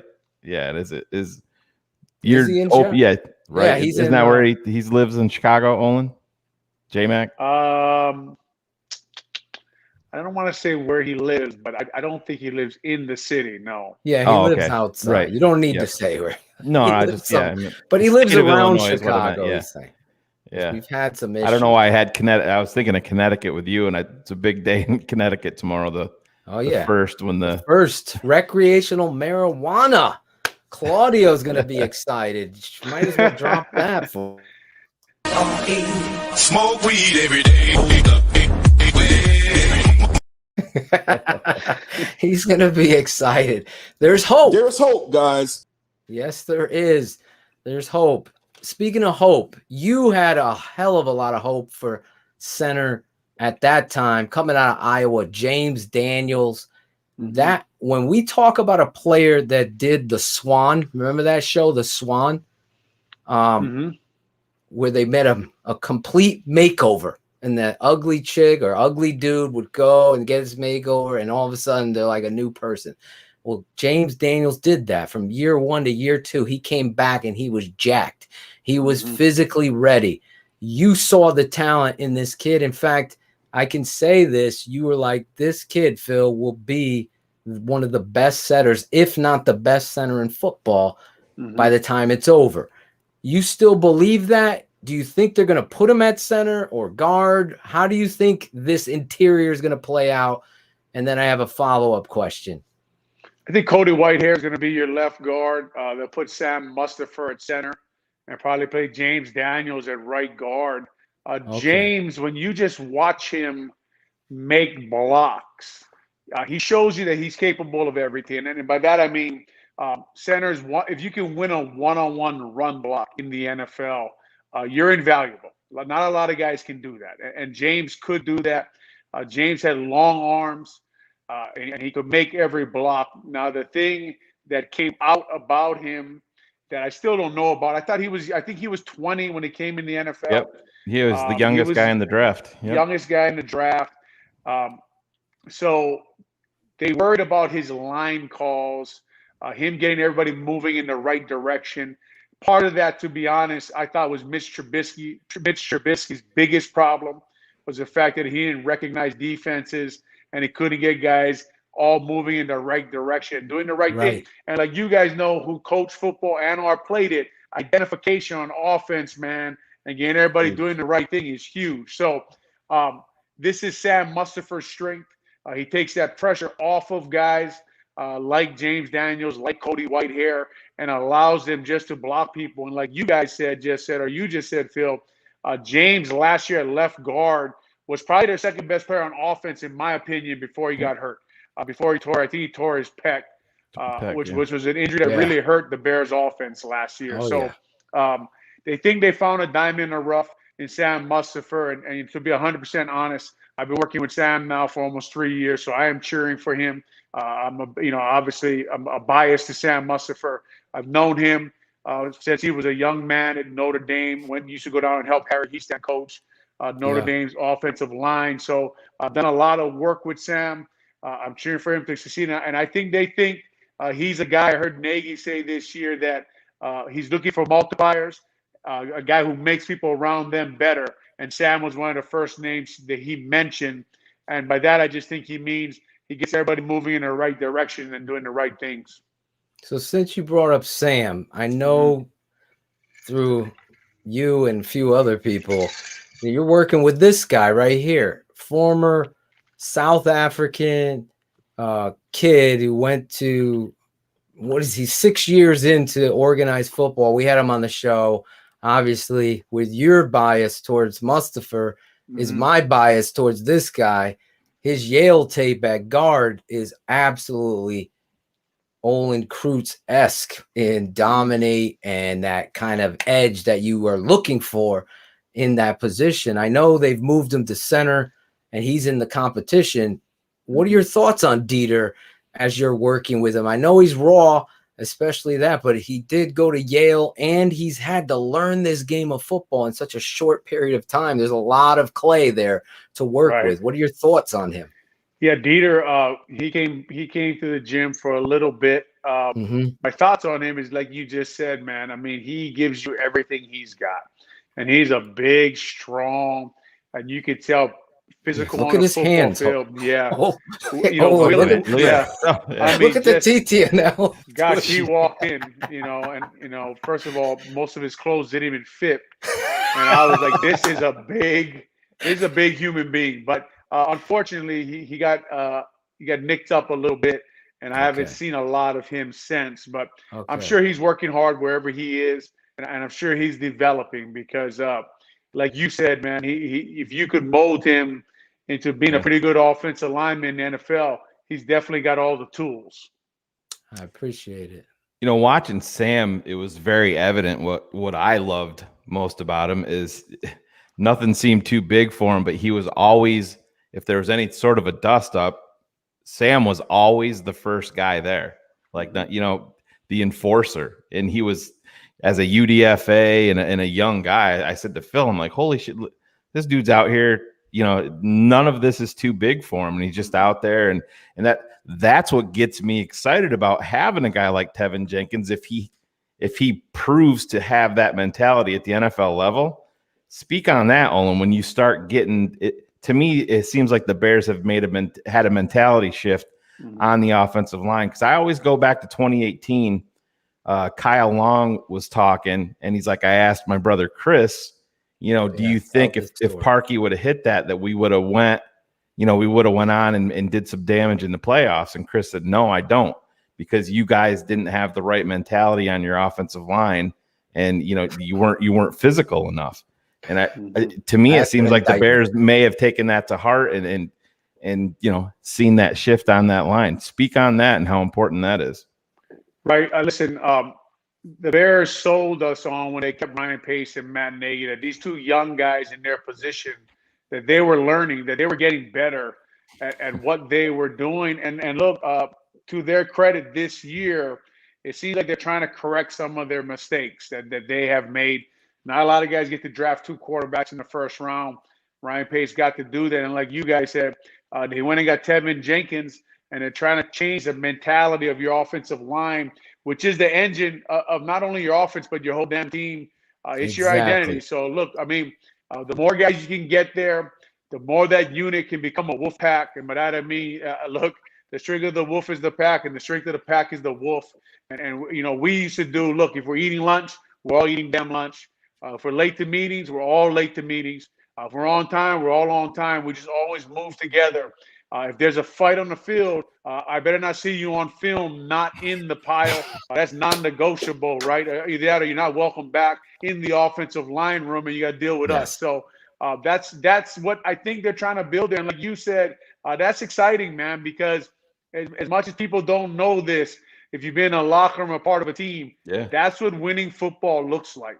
It looks like an offensive line that fights together, that's driving guys to the end of the whistle, that when a fight breaks out, when someone shoves their receiver, they go and get the guys off the pile. We don't need any more receivers throwing two pieces out there in the open. We don't need that. We don't need none of that. Let the old lineman handle all of that stuff. But I'm with you. I'm excited about this year, excited about Justin Fields, excited about this offensive line trying to change their mentality. A little late, obviously not late. It just they could have done it earlier. I know that they've been told that was a problem, that they had to get guys who were those kind of guys, team guys, all for one guys. But better late than never. That's what they say. But for us, I'm getting older. So I've been watching this team, and the cliche is the truth. What Olin just spoke, just clip it and get it ready because it's a highlight, because that's the truth. You have to have that boxer's mentality up front. You have to be the champ. You got to dominate. And the Chicago Bears have played patty cake for too long since you've left. And it's not because you're here. I say it when you're gone. I want this man to be the president of football for the Chicago Bears. I want Olin Kreutz up there deciding if I'm going to be his GM. That's what I want. I want somebody that understands the sweet ass office that Ted Phillips has. The owner's office sucks. Ted Phillips has George King, is sitting in King McDonald's Dingling suite. drive-thru. Yeah, it's crazy. I just like to be there for a few decisions, just when they're talking about things. So, and if they would just give me an egg McMuffin and orange juice, that would be enough. And I would just be like, hey guys, like that doesn't make any fucking sense. Exactly. I mean? Like I you don't need know. somebody that's saying that. I'm serious. Everybody, every 100 crew is following this parade. You're our choice. I know we're having Doug Plank on next week, and he's a guy that he's step for step with you. No nonsense. No nonsense. No nonsense. No bullshit. I told him, I go, listen, I got my boy. I'll say it next week to him. Olin Kreutz is my guy because I know Doug wants in there because he's with you. This collaboration. And what are we gonna do? Let's give Leno an extension. He's played every game. Why not? It's like football doesn't matter. Let's keep Jimmy Graham so we can split him out on 35 in the red zone. Yeah. All right. Yeah. All right. Sounds good, man. Those are the things where I just wish I was sitting there like, that's not a good fucking idea. So exactly. What about the why? When you hear the coach say stuff like that, Coach Nagy, what's your thoughts on that? Yeah, well, on the No Name podcast, I told JMack, I said, I'm gonna go to Home Depot and buy the biggest mirror I can find. I take it listened to through that Ryan one, Pace and Coach Nagy and put the Y over. So every time they look in the mirror, right here's your why, right? When you get why the run game doesn't work, here it is. Why aren't we getting takeaways anymore on defense? Here it is, guys. It's just the way you built the team. It's the way you call the plays. It's the fact that your run game really doesn't match concept-wise your pass offense. Are you the outside zone boot team? Are you a zone read RPO team? And then what is your zone scheme? You got your offensive line running two totally different schemes. So I think the question really is for Coach Nagy is not, he said also that Juan Castillo and Bill Lazor now, we moved on from Hefrick and Heastan, are in charge of their run game. My question to you is, what is your run game? What is concept? Not plays, just concept-wise. Concept-wise, what fits with the pass plays that you want to call? What makes your team better? What makes your players? What matches what you're trying to do? And there's just no way you can have success, guys, if you go from an RPO zone read scheme. Halfway through the year, you're an outside zone scheme. Halfway through the game, you're an RPO zone read scheme. You're wondering what your identity is for fucking 4 years. You're talking about your identity today. I don't know if you saw, but the Chicago Bears, not run by Olin Kreutz, leaked out this mic'd up with David Montgomery, and he goes up to Saw the that, coach. yeah. He confronts the coach now. Yeah. I know he knows he's mic'd up in that whole thing, but here's my theory on this. I want to see what you think. He's putting coach on Front Street and letting every fucking fan in that state, I want the freaking ball. I'm disrespected at 25 or whatever CBS ranked him, but coach, I want to run the ball. I'll play special teams. Put me on special, because he's showing you he's got a chip on his shoulder. I love that back, Olin. I love this kid. I think he's so much better than people realize because of what you're talking about. Imagine being a back in that offense with a coach that's throwing up shit at the wall, see what sticks. Let's do RPO. Let's do this. Let's run outside zone. Let's run boot game. Let's change our quarterbacks in the middle of a game. Let's do this. Let's fucking run 7 times in one game. These confusing things that have happened with this coach makes me so concerned. It gives me, as Cool Kennedy would say, pause. What are your thoughts in your comfort zone with Nagy? Do you think he's going to get it right this year with the run game? Is he going to emphasize on that with the young quarterback, or is he going to just Nagy this shit up? What is he going to do? Yeah, it's interesting because, as you guys know, every team concept-wise has all the concepts that we mentioned, right? They have a zone read.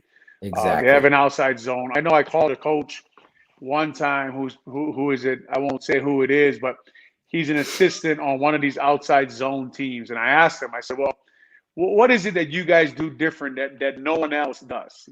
Because your guys' outside zone always seems to work. And he said, to be honest with you, we're just totally committed to it. We don't do anything different. We don't have any kind of different coaching points. We don't have any different schemes, any different concepts. We're just totally committed to the outside zone. And he said, if you take the 4th wide receiver on our offense and put him in the game, he knows exactly what to do on every run play, right? He knows exactly what every little adjustment is. Yes, this is what we do. No matter what, you can stop it 10 times in a row. Guess what? We're running the damn thing again.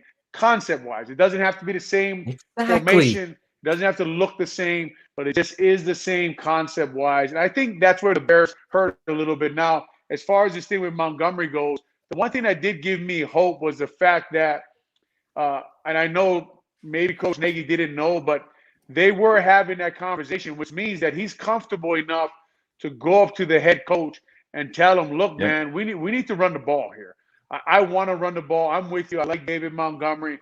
I like the way he runs the ball. I thought late in the year last year, sometimes when they did feed him a lot, it looked like it wore him down a little bit, but sometimes that's just learning how to be a bell cow back.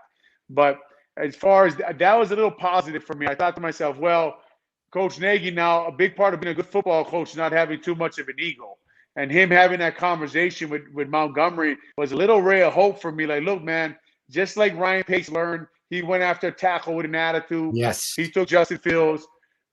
Maybe Coach Nagy, too, is getting better as a head coach, listening to his players, listening to other people, and hopefully they can tie this all together. And look, we're in late June here, so just trying to stay as positive as possible that they're going to figure this damn thing out, man, because I'm like you. I'm tired of watching them lose. It's not easy being an analyst and having to say, how hard these guys work. You know what they're doing their job. They're spending hours trying to get this damn thing right. And you're cheering for them to get it right. And hopefully Coach Nagy realizes that a lot of problem with his offense is concept-wise, his run game doesn't match with his pass game. He didn't run a counter play but one time with your boy James Daniels pulling, and they ran out the clock against Detroit. They get the first down and the game's over. I counted one counter.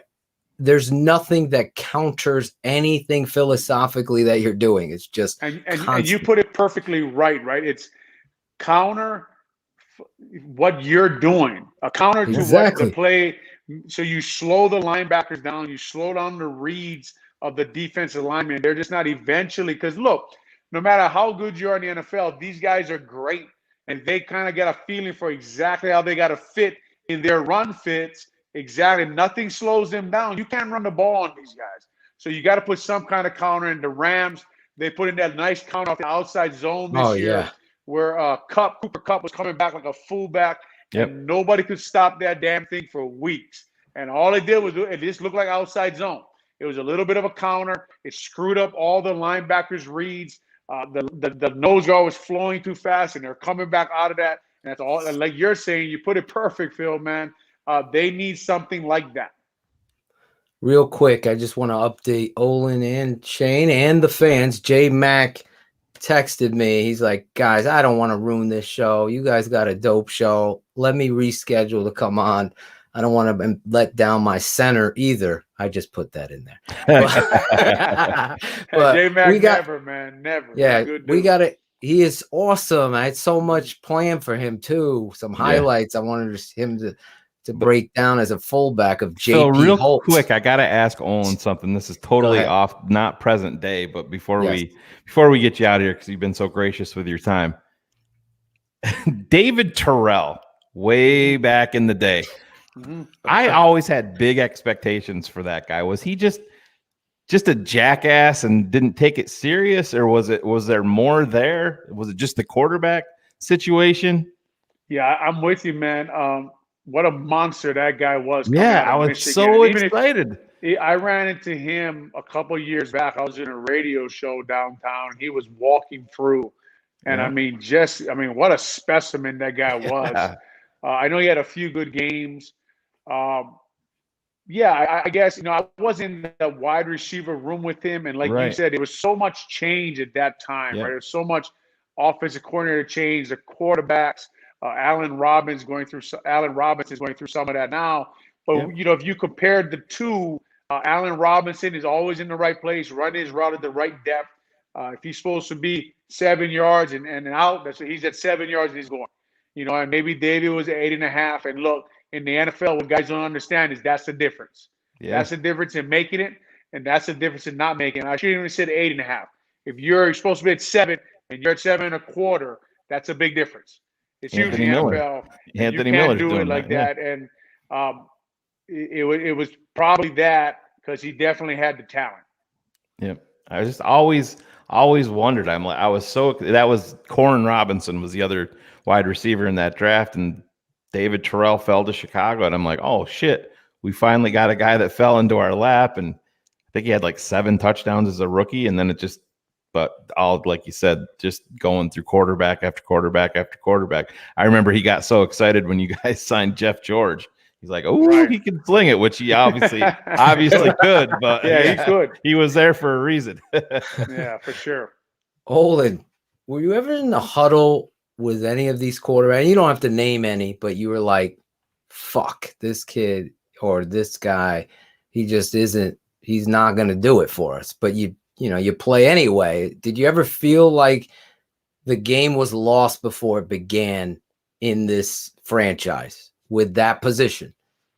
Well, yeah, if we had to depend on the quarterback, that was a lot of the times, right? Going to games, we were outmanned, but we were built on defense and running the ball, and we knew, and special teams when Devin Hester was returning kicks. So we knew that, right? I mean, to compete in this league, if you just go through the history of the league, you need a first ballot Hall of Famer somewhere on the field. And we had a guy, right? We had Brian Urlacher. And look, that defense, for as great as all the other guys were, whenever Lack wasn't there, they weren't very good. So that's just a fact, right? And that's the keeping it 100. Yeah, that's the middle linebacker position is like the quarterback position on offense. So no, we knew that quarterback-wise, we probably weren't going to win the game at that spot, but we were hoping for a takeaway. We're hoping to control the ball, control the clock, have the special teams give us a short field, and just kind of, like you use an analogy of a boxer. We were just trying to land that left hook right to your liver, over and over and over again and beat you up just enough. That one popped through and we scored. Was that a shout out to our wide receivers? Throwing the punches. Von Wims. They should go to the liver, but they're going to face. Exactly. With the helmet on, right? Listen, this guy is Olin Kreutz. Listen, I'm making my campaign. I told you this privately, but I say it here.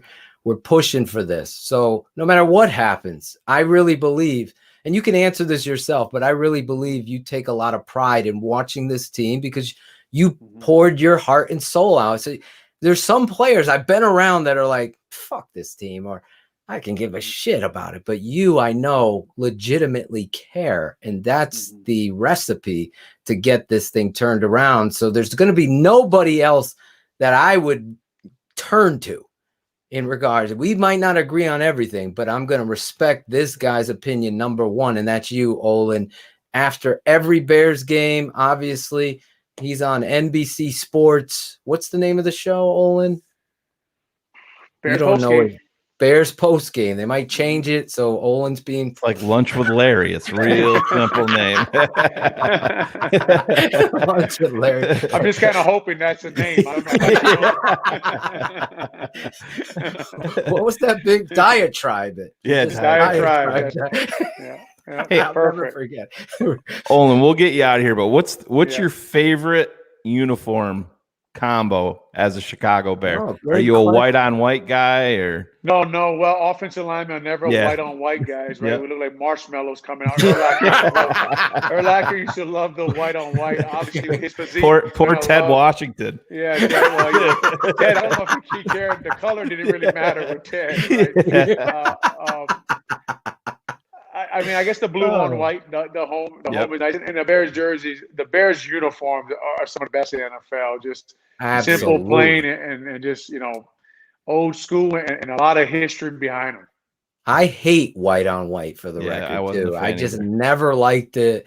I'm with you. I don't like the orange jersey either. I love the 1941. One thing I will say about the white on white was pretty sweet was when we would wear it, Lovey would do a lot of highlight films. And the great thing about highlight films after we won is Ruben was always in the highlight film room, Ruben Brown, screaming. All I see is a bunch of motherfuckers doing what they're supposed to be doing. He didn't like highlight films. Anyway, when we would wear white on white, whenever they would walk out, they would always flash between us walking out and then a bunch of stormtroopers from the Star Wars movie. So that was a pretty cool thing about the white on white. Yeah. There's a good. Well, you can also catch this guy on his own podcast now. Tell him about this podcast. Where can they find the podcast? And did JMack say you guys are doing the video show like this too? Because I want to promote that. No, we're not. Okay. We're not there yet. We're just doing the No Name. Anytime you need help. Podcast. Anytime you need help, if you want to go to the video and we'll help JMack's internet. Trust me, I have all the story. But you're our brother here. You're a friend of this network. But where can everyone find you? We're on basically every platform now. So wherever you find podcasts, we're on. We had Coach Tony Wise, the old Bears coach. He was here when he drafted me. He's a great guest. He was our first guest to kick off our podcast. And I told him we have no name yet, and he said, "Well, that's your guy's name." So we went with it. Nice. We think we give a decent perspective. JMack said it really well earlier. We try to pull no punches, and we give you a perspective that former players have. And just two guys, like you said, obviously we still follow the Bears. We love the Bears, but more importantly, we're just football fans, man. We love the game. We like to give back to the game. Like I said, JMack's coach at Carmel Catholic. I coached my kids through Little League for 7 or 8 years. I still do a lot of training of young kids and NFL guys. So we're around the game a lot, and we just love it, and we love talking it. Awesome stuff. We're going to be in Chicago October of the weekend of the Packers Bears. Is there a way that we can link up? My wife really wants to meet you. I said, I'll ask him tonight. Obviously, we're going to all TTNL fans. Obviously, I'm going to not bombard you, but I would love to. It's going to be doing the Bears, whatever the post-game show is. No, we're not going to go there. I'm saying I know. before, like on Saturday. We're coming up on a Friday. I would love to get together with you if that's possible. For sure, yeah. Just hit me up when you get into town, and if there's not, obviously my younger son, my older boy. I know. Illinois. Talk about it. Yeah, he's at Illinois right now. Down there, they started training, and what a facility they got down there now, Coach Bilma, and that building's unbelievable. It had a bowling alley and a players' lounge. I was like, this football has definitely changed from when I played it. But my son, one below, he's going to be a senior at Loyola, play linebacker for them this year for Coach Holasek there. He's the team captain down there too. My younger boy is. Awesome. I have a daughter about to start at Loyola. So when you get to town, if I don't have 9 games, I'll go to the Loyola game. Yeah, I'll go for see sure. the game. Yeah, for that's sure. So awesome. for sure, that's where I'll be. And if you want to come see the game, we'll be there on the fence watching them play. There you go. He's Olin Kreutz. Thank you so much for your time. Claudio's What's jumping up, in. Olin? Hey, sorry, man. I've been monitoring the 100 crew in the chat. Hey, I thought JMack was calling me back, man. Yeah, I thought it was too. Like, Jesus Christ, JMack got ugly all of a I sudden. know, right? What What the audio? fuck? I got better internet though. So. JMack looks like he could be No, the problem 100 at crew. the airport security here. Listen, Olin, the 100 crew love you, man. They asked a lot of Appreciate it, questions. man. You answered most of the questions about the O-line. They did want you to break down one tape, though. Can you just break this tape down? See what's going on? Newest invention here is called the Cob Quickie. Hands down the easiest way to butter your corn on the cob on a hot summer day.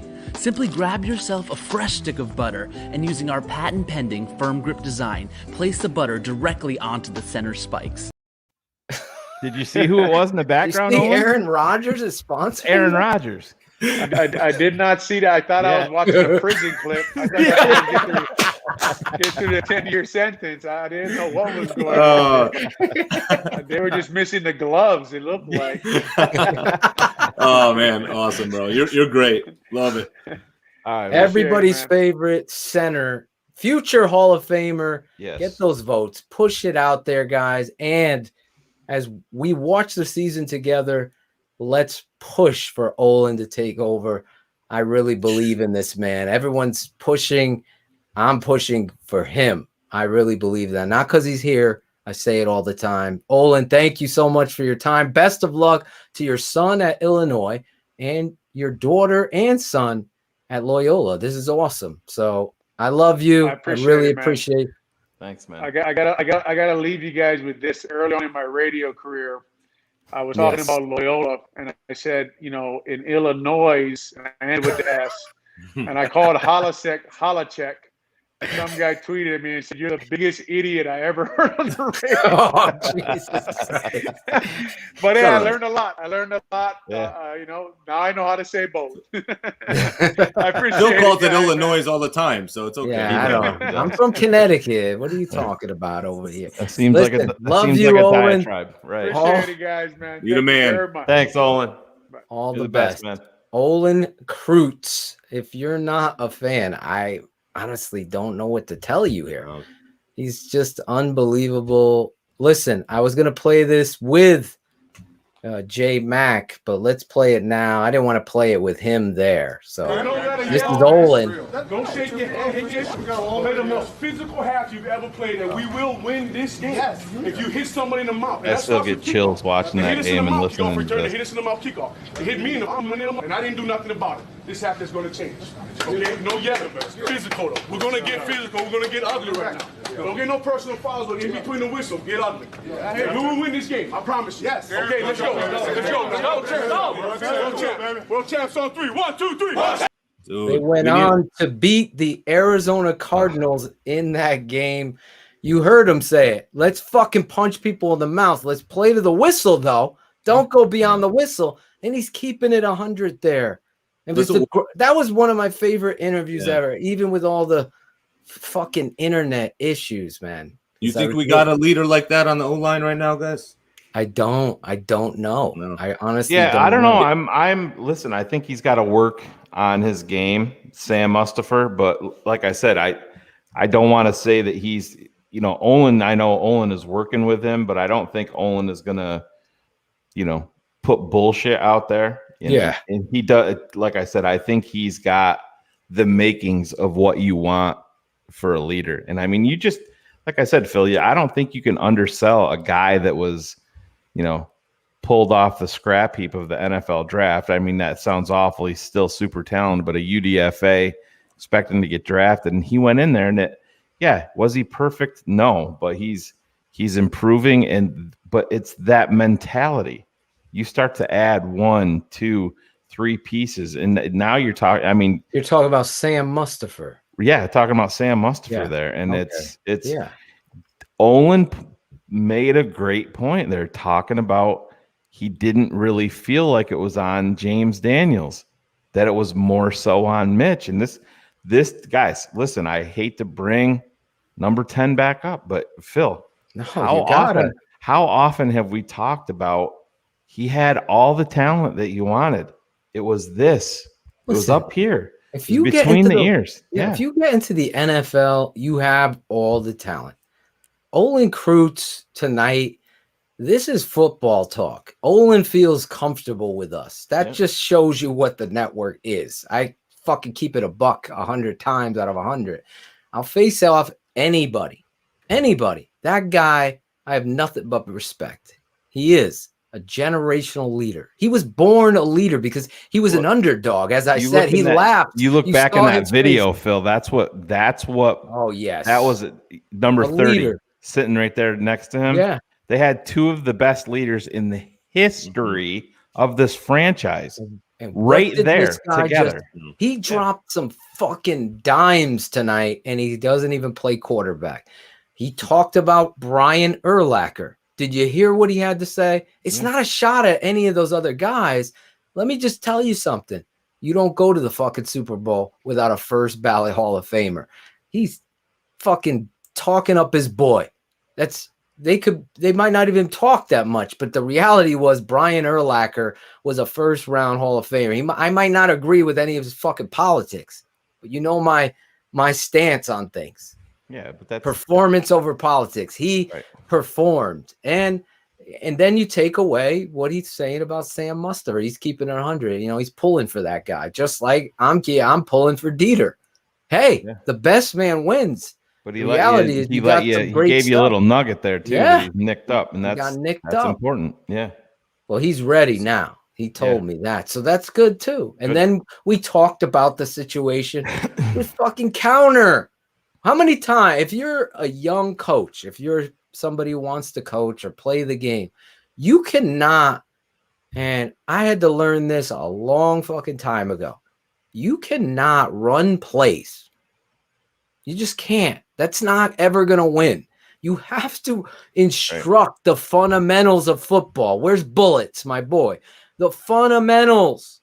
My father will teach that 100 out of 100 times to get you the back. So then once you've gotten that, you got to be an actor. What is football? It's acting. We're acting like we're going to run left. You can't build the foundation of a house with cardboard. You know what I mean? And that's where it all starts with what you're talking about. Best guess so far as we move towards, because I hate the fact that JMack couldn't be on. I really do, but it gets me so amped up because we're step for step with him in regards to Coach Nagy, Justin Fields. You have hope, Gary. Is Gary in the chat? I hope he is. I haven't seen him. Gary, they have hope, but you still have Cool Kennedy's pause.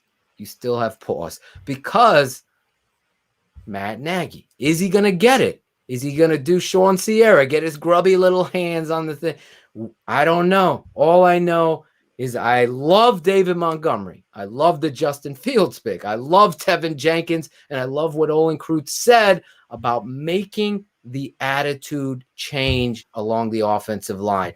That I've said for how many years? How many years, Shayne? Like, you got to fucking attitude adjust this offensive line. It's not cliche. It's not cliche. No, and listen, nobody. That's the ultimate team. When you go outside of your house, you know, Kyle Long talking to his brother, he wasn't bullshitting him. Phil especially has talked about it, just like he said, for years. It's a mentality, and the Bears, to their credit, righted a lot of wrongs this year. Get that fucking t-shirt, Steven Johnson. Compa-fucking-tition. That's the Jackle next. Jackle can't spell. I know. He's got Compa-fucking-tition. Compa-fucking-tition. Where's Gary? Gary. Can we get Gary? Look at it. He looks like he's in a poster. Can the chat vote on Jackle's shirt? I vote. Listen, Shayne, you just can't pull it off. It's all right. I couldn't pull it off either. Audio. Oh my God! They don't understand the Connecticut flowers. The flowers, Claudio. I'm loving my shirt. All about tonight. the flowers. I Shayne can't say what he said pre-show. Jesus No. Christ, no. It was so funny though, but the reality is, I don't know about this combination. That's like me wearing a Bears hat with this biggie yellow. There you go. Gary loves it. Well, that's my get boy. the He's got hope. Thumbs up. Hey, while we are on Compa-fucking-tition. Compa-fucking-tition. The fact Get it right. he's wearing the bathroom curtain. While we're on the topic of gear and whatever the fuck Jackle's wearing, but talk about that. Like Phil, you and I have talked about this for years. I've had people come up and want you to.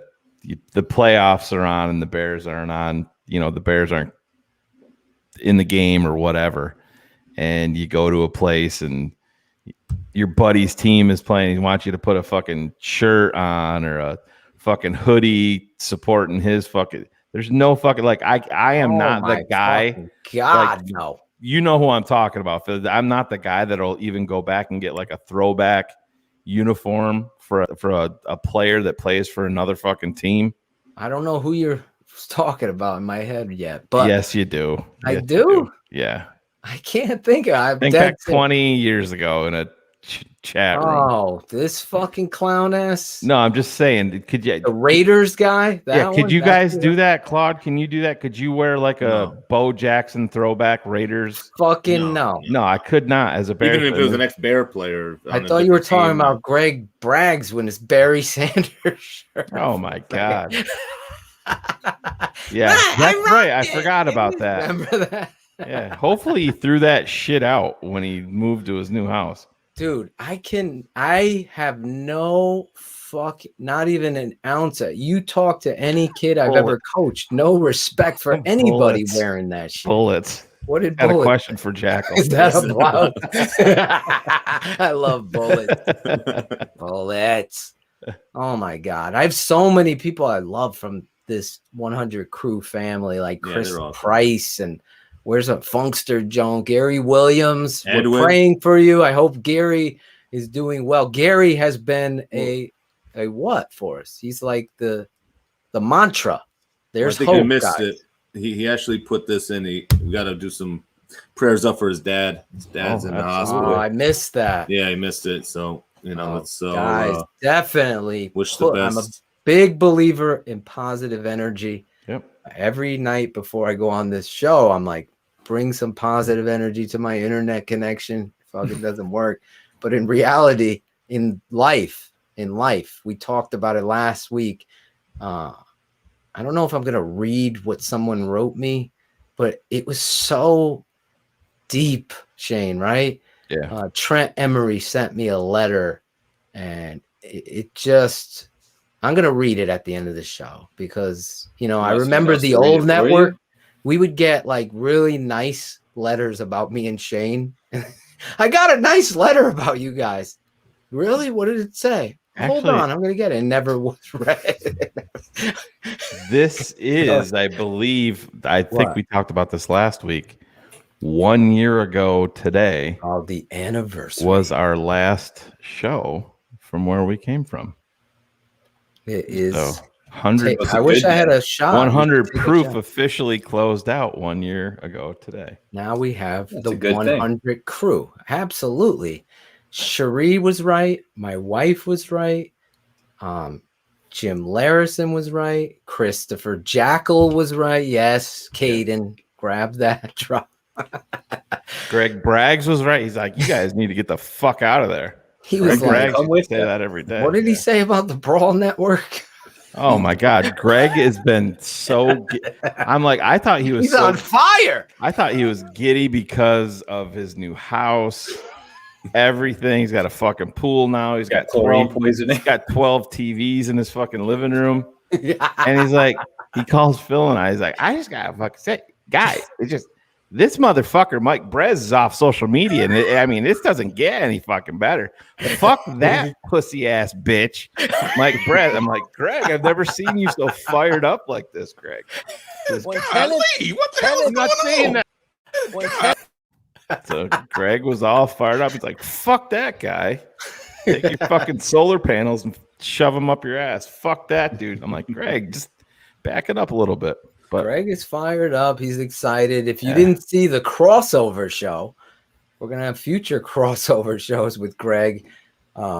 Unfortunately, Jim McMahon wasn't able to come on with us, but we're sending prayers up to Gary Williams. He is the mantra. We gotta call Vito out. Fucking Vito. Charlie Batch jersey, Vito. Oh, Vito. Vito's my boy, man. I fucking love Vito. In fact, I got to shout out everybody that took a Keepin It 100 frame, except Claudio decided he wasn't doing it. I don't go on social media, bro. I tried to do it and I fucked it all up. So I don't know how to get back to do it.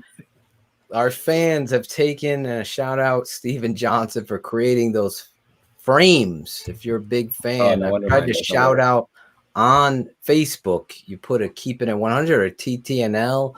All of you guys, that hit me here because I was like, wow, you know, this network, like I said earlier, is in its infancy, and we have some of the most loyal, compassionate family, really, members when it comes to there. If your goal is just to sit here and talk shit and not know no one's gonna fucking watch, no one's gonna listen. Jackal. But Charlie Batch. Get him out. Vito's watching this. This invention here is called the Cobb Quickie. Hands. Charlie Batch. I had to throw that. Look, some of them are wearing they're doing the thing right in the chat. They got. Look, Edwin likes your shirt, Phil, and he thinks Jackle's having a midlife crisis. He might be, Edwin. He might be. We're on the cusp of the season. Today, earlier in the show, if you're just tuning in, should we play that clip again, Shayne? Yeah. Of David Montgomery, our guy. It's gold. This network has stood for the truth. My tape breakdowns, I re-sent out because some people didn't even know that I broke down Andy Dalton. So there's no blog boy narrative on him either. You know, Justin Fields, I broke down. He hasn't played an NFL snap. Andy Dalton has played in this league, has won in this league. Let's look at him through the eyes of the tape and not hear some fucking blog boy tell you what's going to happen. Let's actually let these things play out. If Matt Nagy is not going to be building a competition, he's fucking a terrible head coach. If Matt Nagy can't see this right here for what it is, as Olin said, this is a moment now as you get ready for camp. Let's watch it. TTNL, David Montgomery. He is elite. Fuck you, blog boys.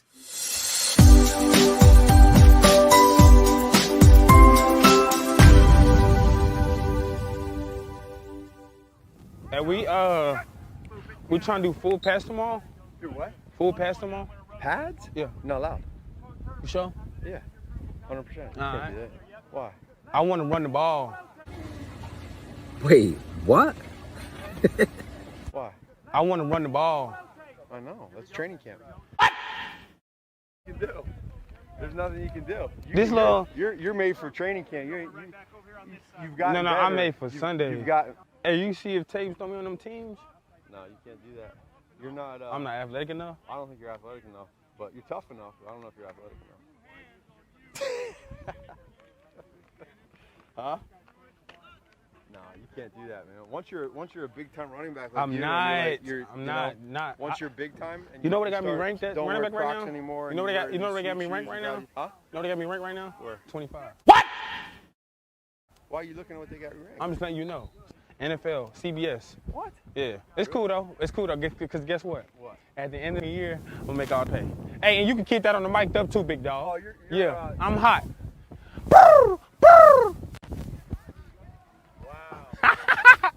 Family on three. 1, 2, 3. Family. Bro, beef him out. Hey man, that's episode Demo, Mike, man. Get who you get and got how you got. The Tape Never Lies Network. The Tape Never Lies. Tape Never Lies starts now. The Tape Never Lies.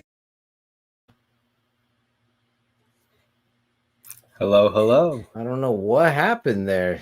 Shayne just Magnum PI. Gone. Shayne left. He just put That was- Magnum PIs on it. But let's seriously, I There do he it on fucking Sundays. I saw Cool Kennedy right there. I run the ball on Sundays. So Nagy didn't know he was mic'd up. That was That's I the love it. best. That's the best That's part. what's so awesome because that's the real Nagy right there. How is he saying you're First not of all- athletic enough? What the No, fuck? that was coach. being sarcastic. He was busting. Oh, I was gonna his balls. say, like, what the Yeah. fuck? Because David's asking to play special teams just Yeah, to yeah, say, yeah, yeah. fucking get me on the field then, coach. Yeah. You know, put me in the game. Like Lemuel Stinson was talking about Jim Harbaugh. You can have whatever, but he's like, put me on special. He just wanted to play. That's D-Mo. D-Mo is elite. Everybody fucking on this network knows it. If I have to break it down for the fucking Windy Cities and whoever else in the world, they're not watching it. The reality is what Olin said. You got to have the all 22, right, Barlissimo? That's why we do this shit, to make the truth be told. Half of you, maybe more, maybe 90% of you are here because of the tape, because you saw the fucking tape. We hear it over and over. It's not arrogance. It's honesty. That's the reality. You want to fucking break it down? Nobody does it better than we do.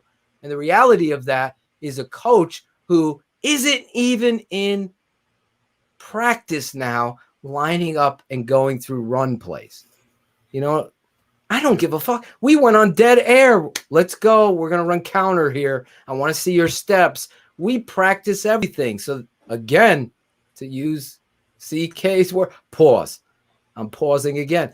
My fear with this fucking coach is unbelievable. It's unbelievable. And I know, coach, watch the show. Watch the show. But really, you really need to do what Olin said. And what did I always say, Shayne? Take a fucking look in the mirror. Yeah. Take Well, a long look in the mirror. Olin said.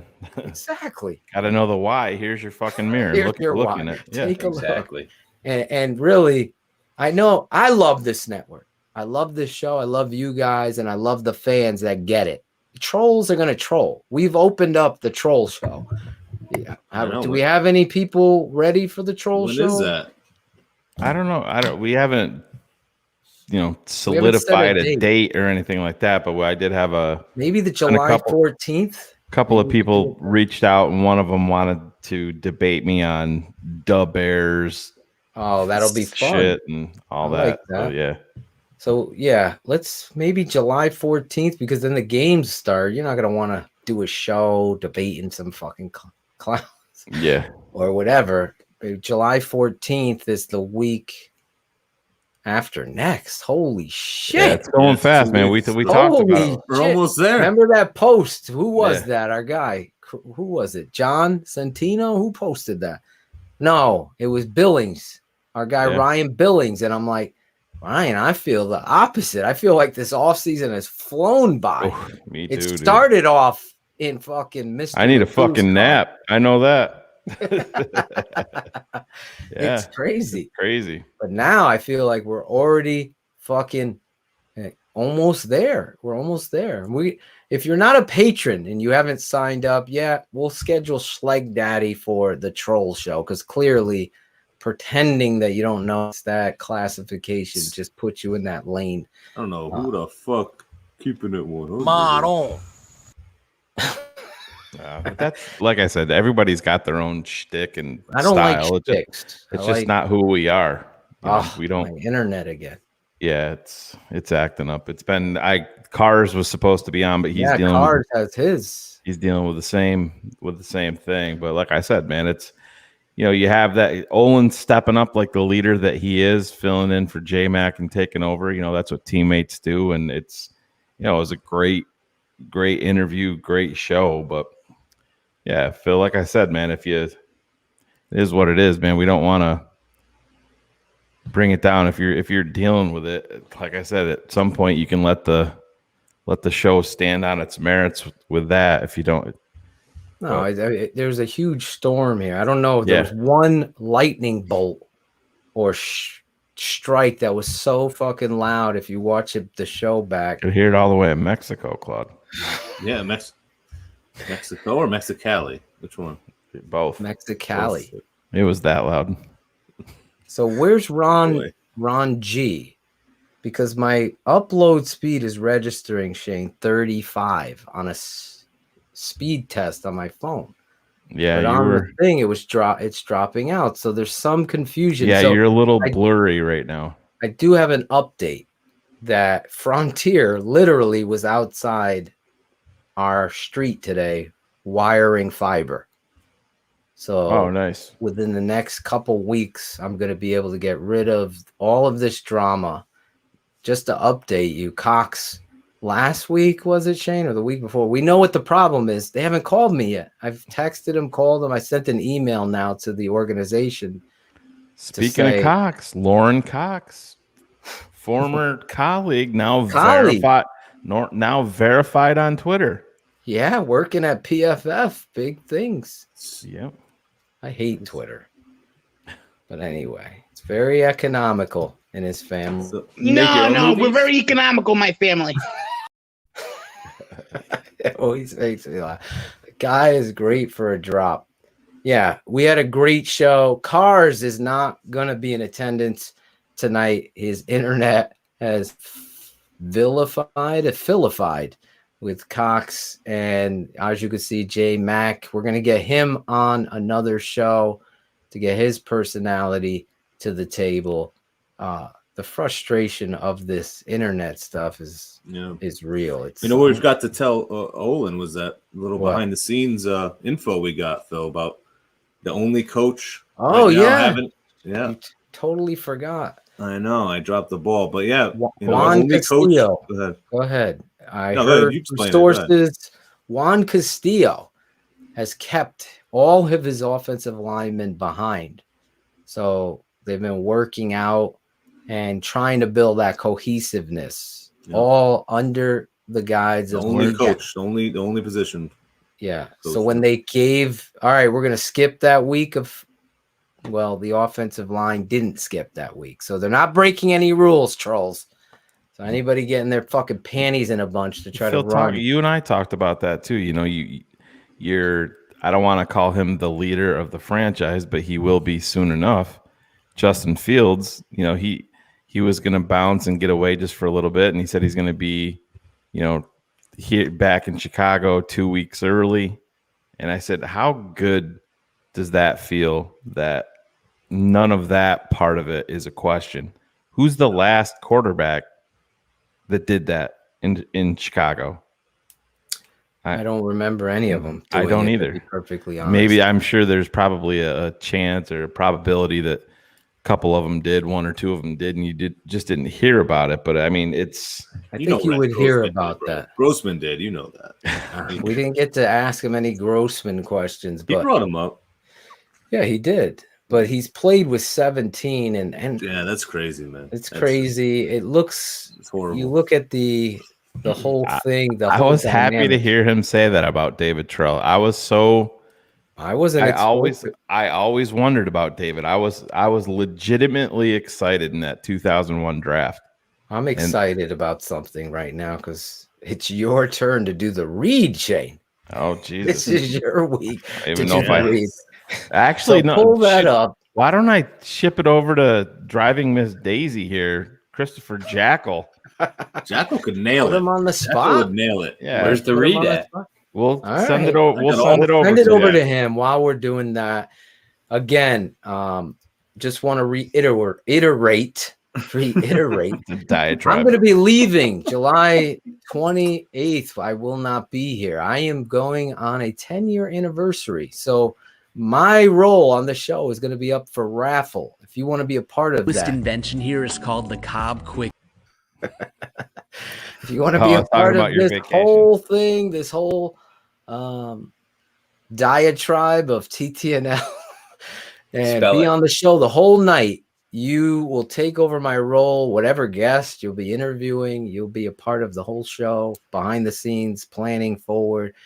And we're going to raffle that off. All the money is going to go towards my father getting an iPad, and then whatever else is left, because we expect you guys to have a lot to get involved here.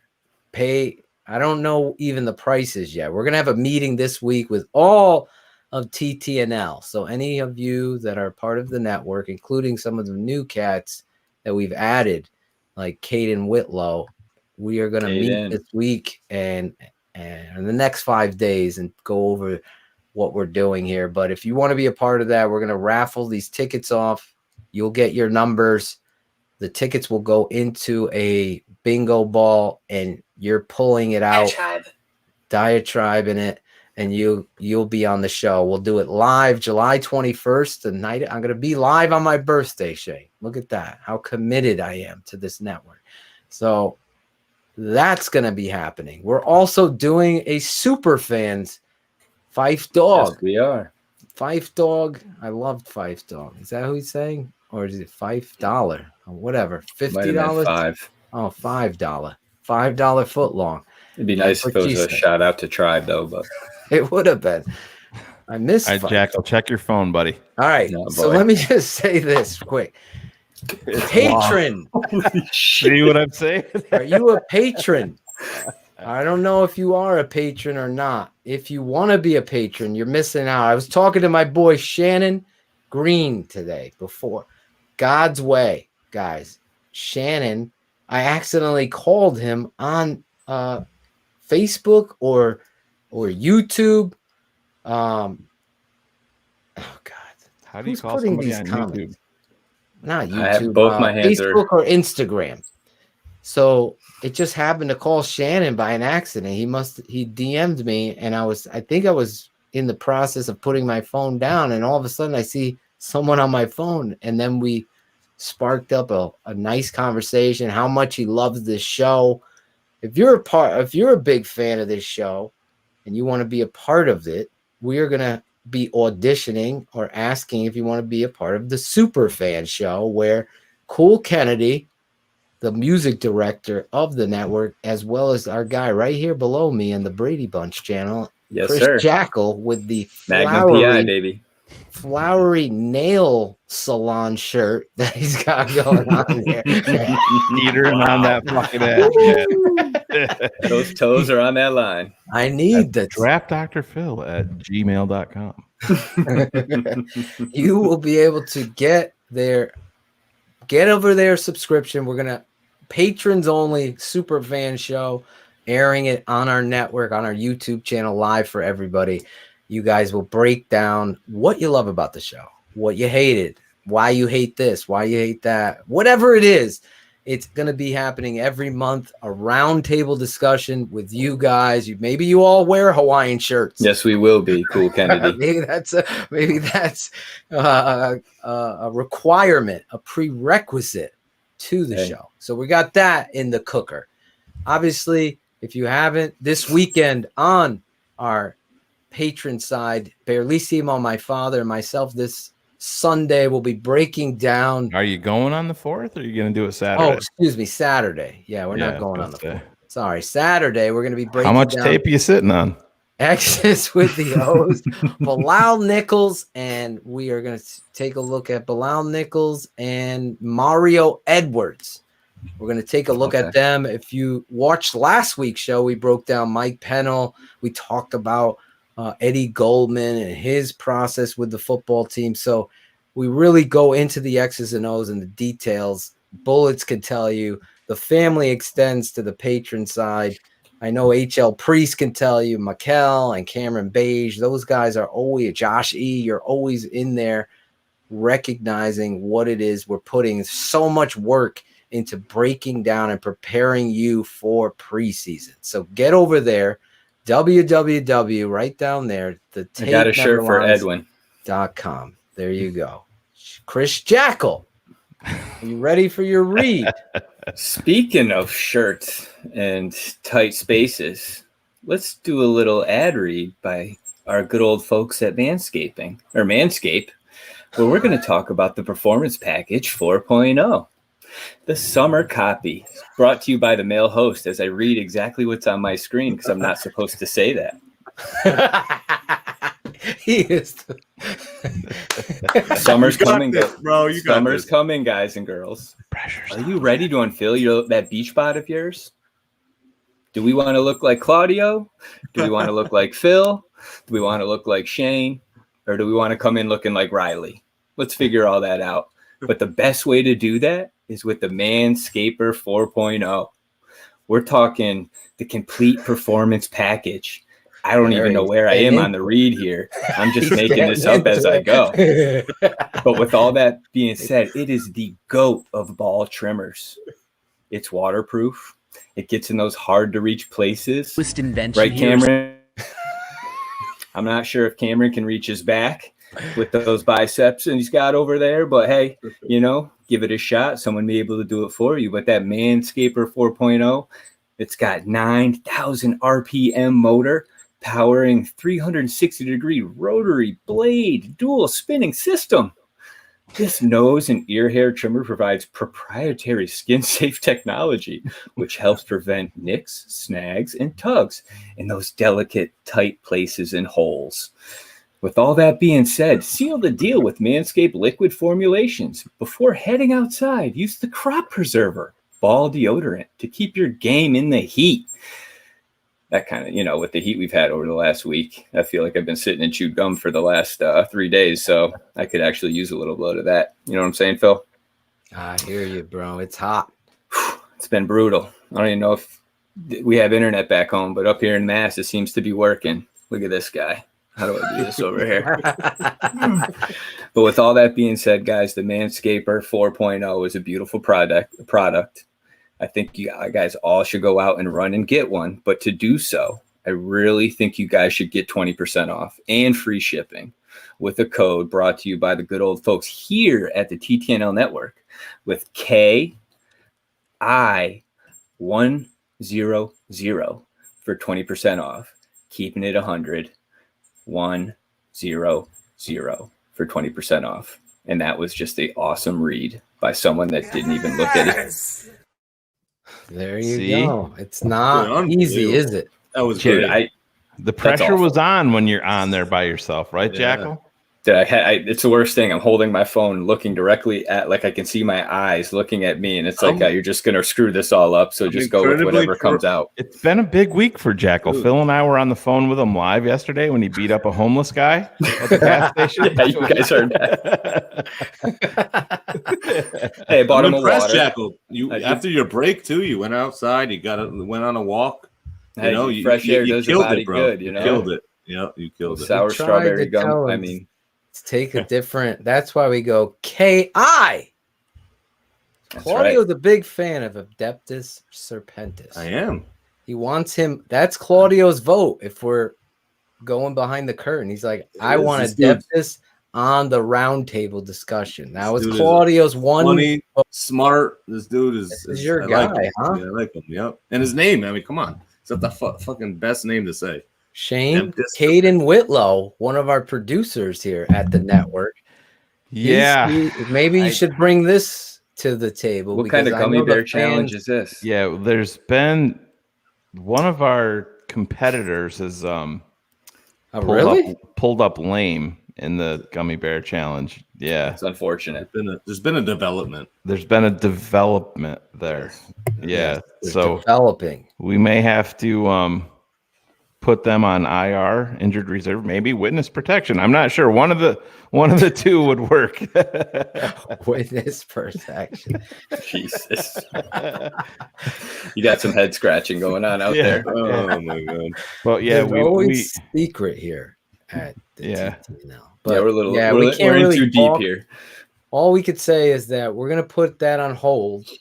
And I'm glad you brought it up, Kaden. But one of the main competitors right now is on injured reserve. So until his situation gets cleared up, dude, pass me the Doritos, man. What? Then we'll do the gummy bear challenge. That's right, the gummy bear challenge. We're unfortunately we got that news late last night, so it's very timely. Yeah. So we're gonna put that on hold until could do a different type of gummy bear challenge, I'm sure. Yeah. Now July. Next month, we're on the eve. We're on the eve, the precipice of Claudio doing the. Are you going to do a midnight ball drop? Speaking of Manscaped, for the first time, I will try it for the first time. Smoke weed every day. Smoke weed every day. What's going on, ladies and gentlemen, and Chicago Bears fans nationwide tuning in, and Patriots fans tuning in? This is Clint Wilson, the truck driver, and you are keeping it 100 on the Tape Never Lies Network with the draft doctor himself, Phil Atoshin, and his partner in crime, Shayne Marsaw, the smartest man. Hope everyone out there is doing well in these unprecedented times. Please continue to take care of yourself. And don't forget, with each passing day, we draw that much closer to Chicago Bears football and the 2021 NFL season. With that being said, everyone, God bless your friends, your family. Fuck the Packers. Bear down, baby. Woo! I do have a question. Did he say Patriots fans? Yeah, I don't know. We gotta ask. Or was it Patreon fans? Did he mean? Was it just like a play? We gotta get Clint on to clear this up. Clint, please leave a message, or if you're in the chat, maybe he's in the chat. He's probably sleeping because he's truck driver. Yeah. So I wanted to know why he pointed out the Patriots as well. I was going to ask that last week, and then I forgot. You guys are step for step. Yeah, I'm with HL. Maybe he did. Yeah, but I thought maybe because he knows my dad is a Patriot shitty at math, but good at word deciphering. Yeah, exactly. Rich Gordon has it. He says that was a shout out to Phil's dad. See, nice. I think that could be it too. There's a conspiracy. Could be. Could be. I'm excited though. We had a great night. You know what that means as we get close to the end of the show. Our guy, the one and only super producer, the music director. Obviously, if you're just tuning in to the show, Cars, unfortunately, him and Jason McKie, both are fullbacks on the football field. Imagine Cars playing fullback. I can just imagine Cars like from Little Giants. Remember the kid in the fucking? Oh yeah, fucking, what was that? All about intimidation. I only know what Cars looks like from like his chest up because I've only seen him on a screen before. He's built like a brick shithouse. Strangely enough. Yeah, he's a fucking tank. Yeah. How tall is Cars? I mean, like 6'4", I think. Is it really? Yeah. Wow. Yeah, he's a tall dude. Oh, sure. There we go. Really? Yeah, he's sneaky tall. Like Lauren Cox is like 6'4", I think. Right, Phil? Quarterback still on the board. It's time for one to be traded up for. Here we Chicago's go. trading up. Yes! What? Oh my Here God. It is! Schefter just reported. Here it Oh, baby. Let's go! Oh. There it is. There's Cars. I had to give him a little love tonight. He's having the philitis, the internet issues that Nerd alert! Yes, that plague these shows sometimes. But listen, I got to shout out my boy Cool Kennedy, the music producer. I know tonight really was historic for me as we kick off the season that's coming up right here on the Tape Never Lies Network. We're going to be breaking down. If you're a patron, that's the other thing, Shayne. We are going to be broadcasting the games live for patrons, preseason games. So if you want instant analysis and breakdown and watch a game with us, we found a little loophole that patrons, you guys, patrons only. Yes, the patron only show in the preseason, watching the games with us, broadcasting and breaking it down live. Because unlike the Bears blog, aka what's his name, John Hughes, or is that what's his name, Jeff Hughes? Jeff Hughes. John Hughes made good movies. He made Jeff made a terrible website. But are we going to get I say we just call Acevedo and have him put Jackle's shirt in the fucking swag shop. I can head with a TTNL logo. Yeah, Park Street Shell Station. There you go. Is that where you got it? For real? Fuck no, man. It's a legit t-shirt, brother. Come on. We got to get a flowery shirt for Jackle in the swag alley. Hey, it's probably going to be your top seller. We'll see. Could be. Hello.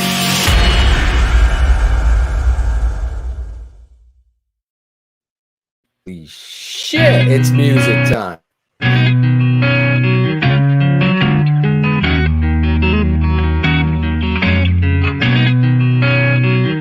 Shout out Tape Never Lies. Shout out. I know you hear me, baby. Shout out. I know you see me, baby.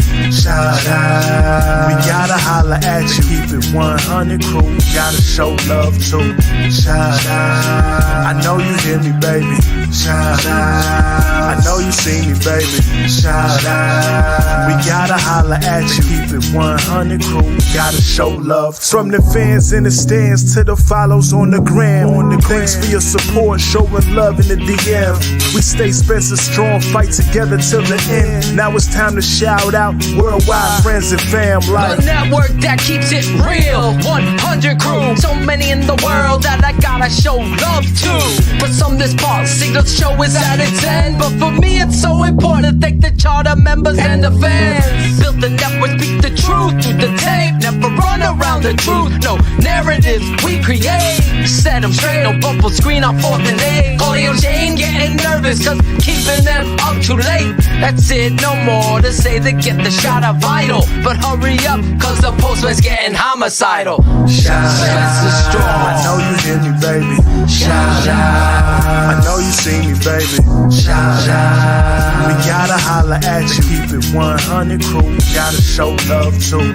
Shout out. I know you hear me, baby. Shout out. I know you see me, baby. Shout out. We gotta holla at you. Keep it 100 crew. Gotta show love too. The network that keeps it real. SpencerStrong.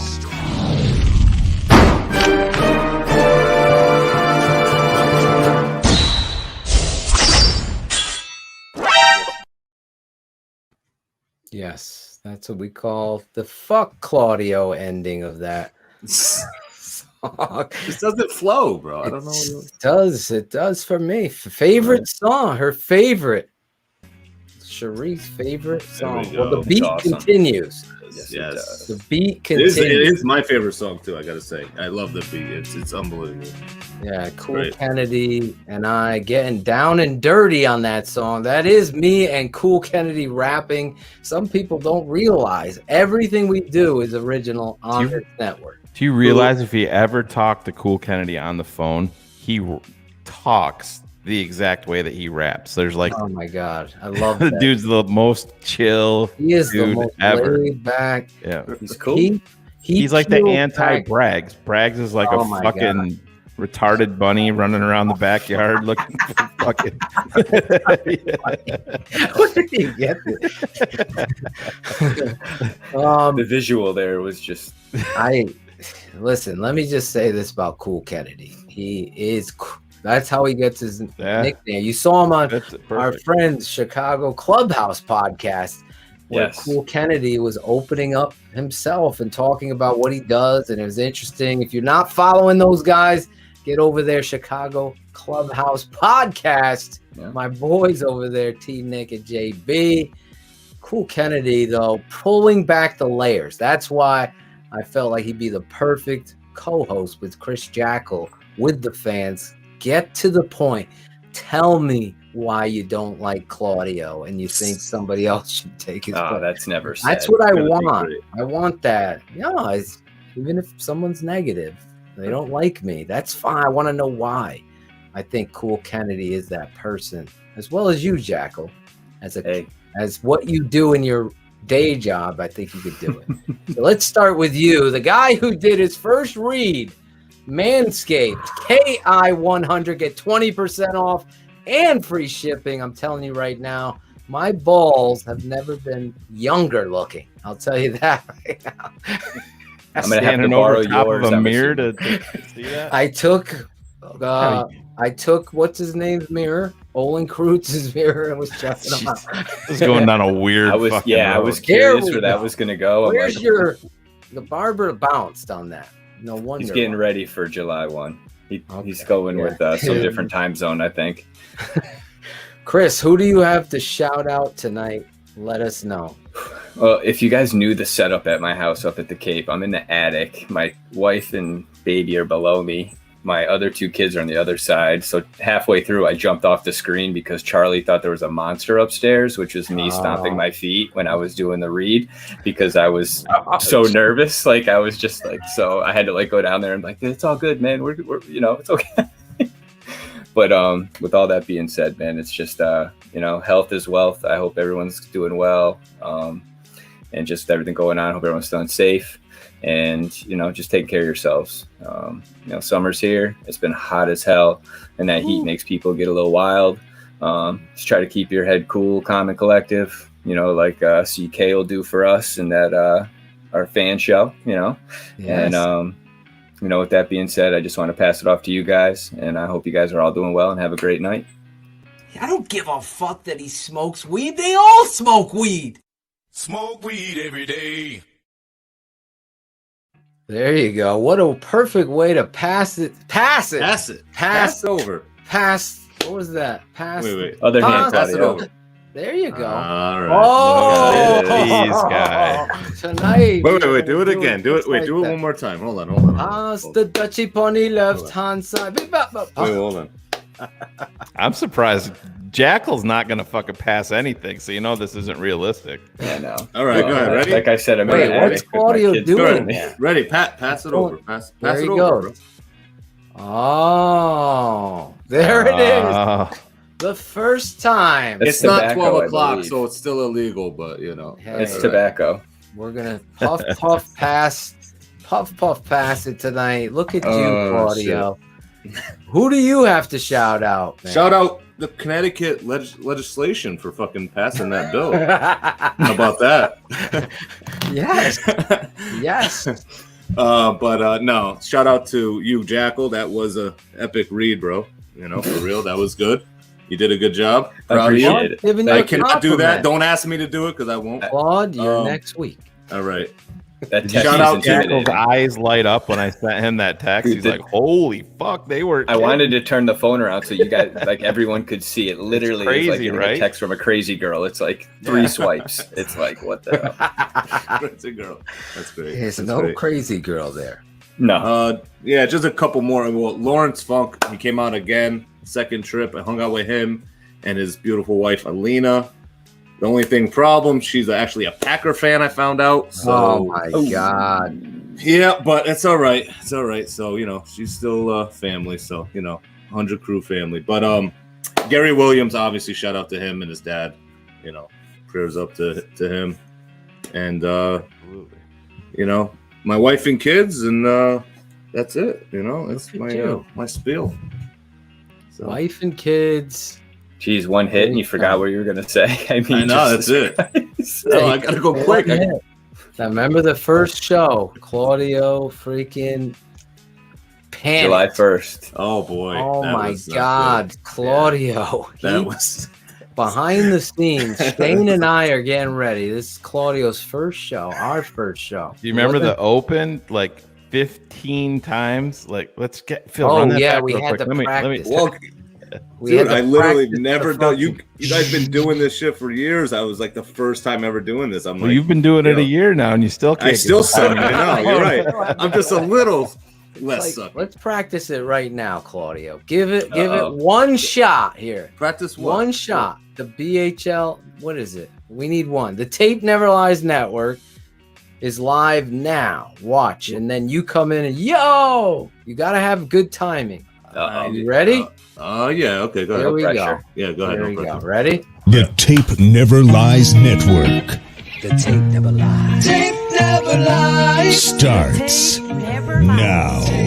The tape never lies. Wait, what were we supposed to do? Oh my God. Oh my God. Do it again. This guy. So this is what we were dealing with. I'm talking. That was good, right? 30, 40 times. Oh my Shayne and I were doing this one. When I see my face is when I start talking. I don't see my face yet, so that's why I Let don't me talk. try to show you. Ready? So you guys in the background got to be like, start. What are you talking about? Like, don't you see? No, I'm Shayne, telling you, there's a fucking delay. I'm telling you. Go see ahead. if I do. I don't have a delay. See if I delay. Ready?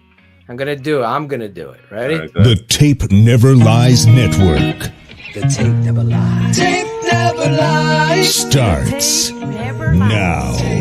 The tape never lies.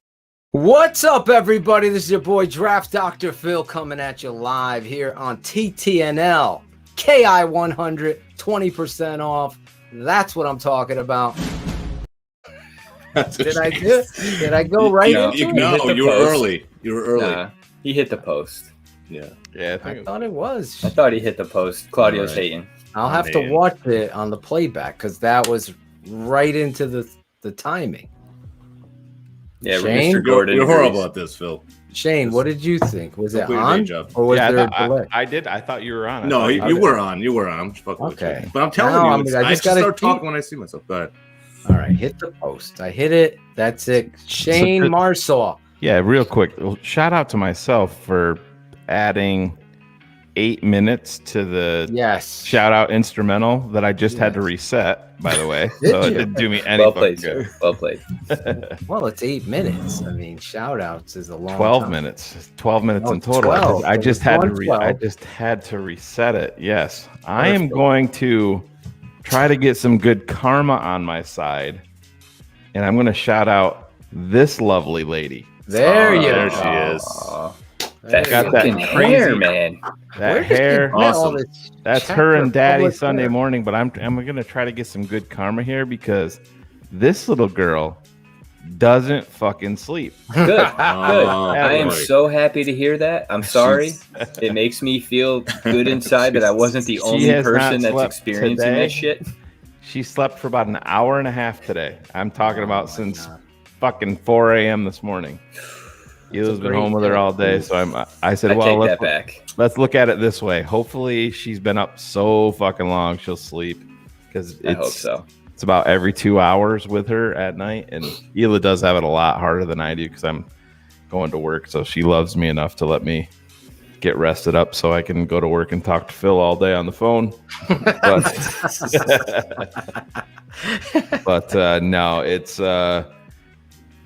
I'm 4 weeks in now as a girl dad. It'll be 4 weeks as of tomorrow, and it really has changed my life for the better. I didn't really know what to expect. I've heard Claude, Phil, Greg, everybody's talked about it that in cars, little girls just hit different. Doesn't mean that I feel any different about my son, but there's a definite difference there, and it has changed my life for the better. And all the lack of sleep, the frustration of having the 10-year age gap in between kids, that's a real fucking fight, bro. I can imagine. That's an actual fucking thing. But you know what? I wouldn't change any of it for the world. She's my life. She's my everything, just like my entire family is. But riding high, man. Riding high. We got the fucking quarterback. I got a daughter. Got you guys. Got you guys. Shayne. Yeah, and we're heading into the season, and I couldn't be happier. You're the man. That's well said. I'm not going to read Trent's tonight because I know Shayne, especially, that was like cued into me. Like, I haven't been sleeping, asshole. Don't make this happen. I didn't sleep before. It's just way worse now. Trent, I got to shout out Trent Emery. I will read this next week. I think it needs to be read. His true feelings about TTNL, everybody except Shayne. He doesn't. Shayne, but I know Trent loves Shayne. He just poured out his heart, and trust me, I hear I was it. busting balls. Yes. Before you get into it, Phil sent me like this 12-page letter, and he's Yeah, like, it's a long read. Like, I'm like, Manscaped. this motherfucker wrote a 12-page letter about the fucking network, and I'm not even in it once. Feels like you're in there, and I'm like, I don't know what the fuck part you're reading. I don't see shit in there about me. I'm busting balls. He was like a Leah with a 12-page letter.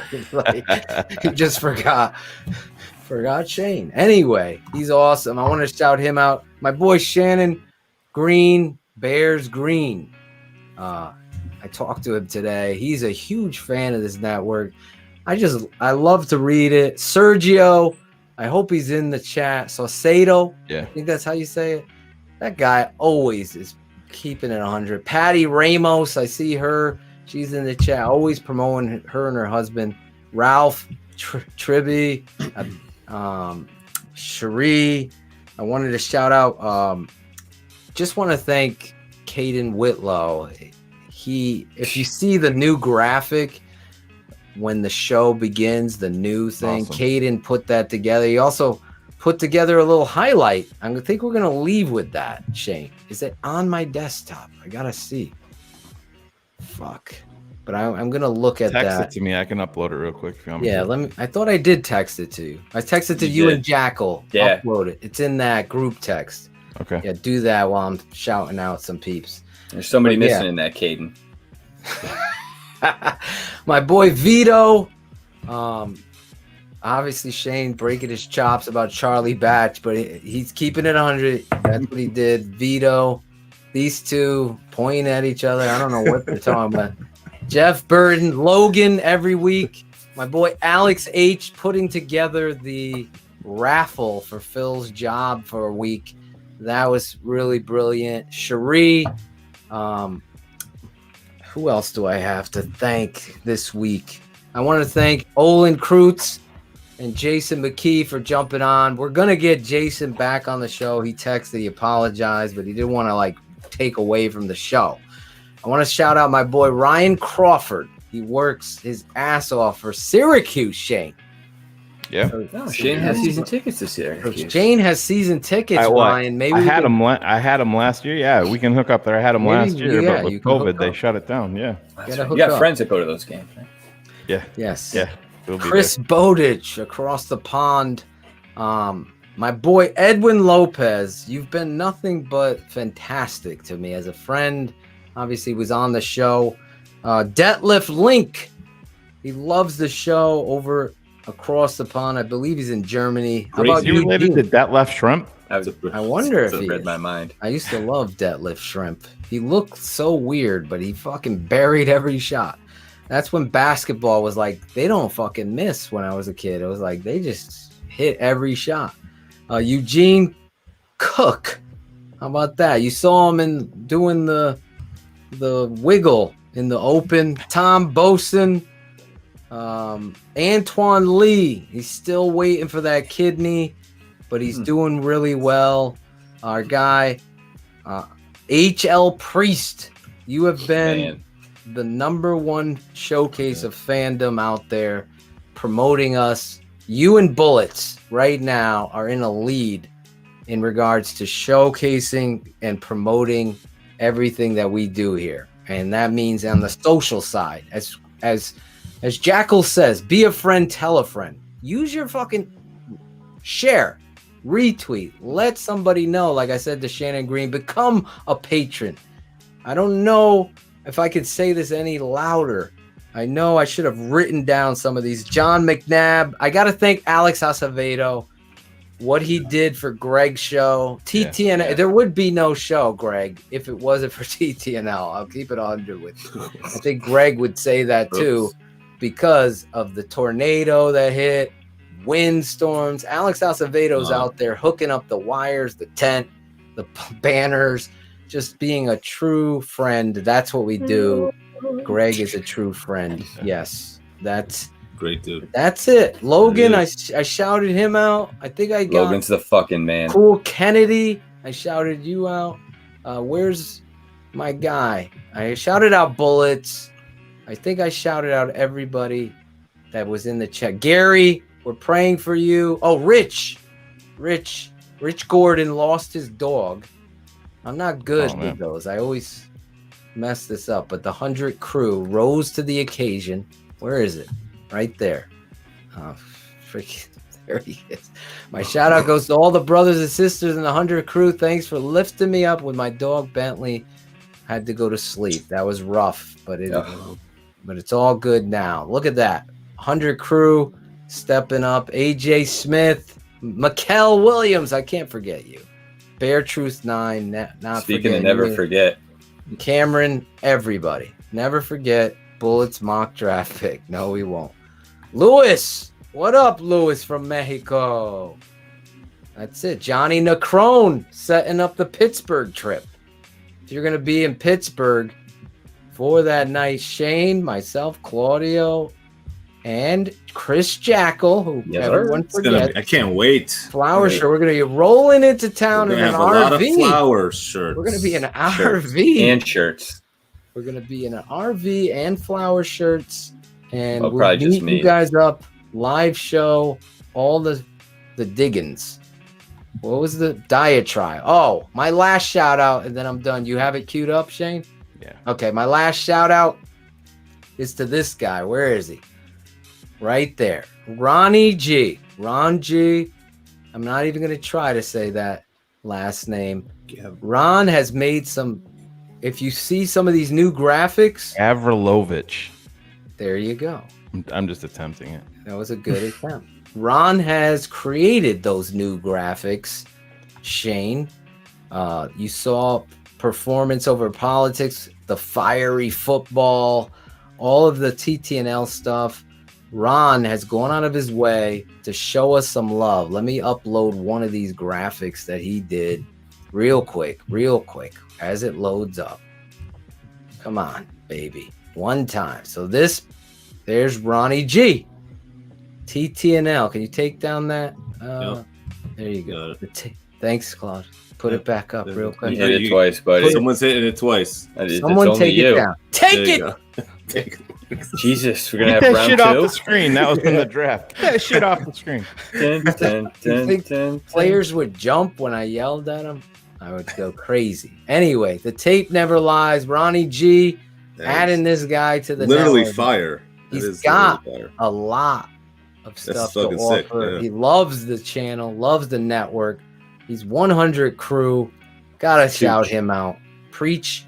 Look at this guy. You deserve all the best. And this is dope as fuck, in my opinion. I love it. That's only one of them. That was only on my desktop. I got a bunch more. That's it. Shayne, let's take us out with the other young buck. We got Ronnie G in the family, and we also have Kaden Whitlow. He's going to take us out. No more songs. I hope you guys enjoyed the show. We'll be back next week with my man, another fucking animal leader. He could be, I think he's Chris Jackle's vote for president of football operations. That's our guy. The guy who created his named after the 46 defense. Do you know who I'm talking about, Jackle? He does.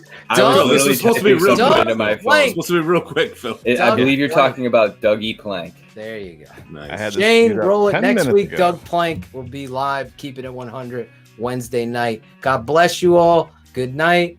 Go to bed or just stay up and watch it again. Jack to the B at 20 for the Bears. Exactly, Greg. Oh my God! This is great. I am in heaven! What world? Purchase your tracks today. I'd trade my kid for a quarterback right now.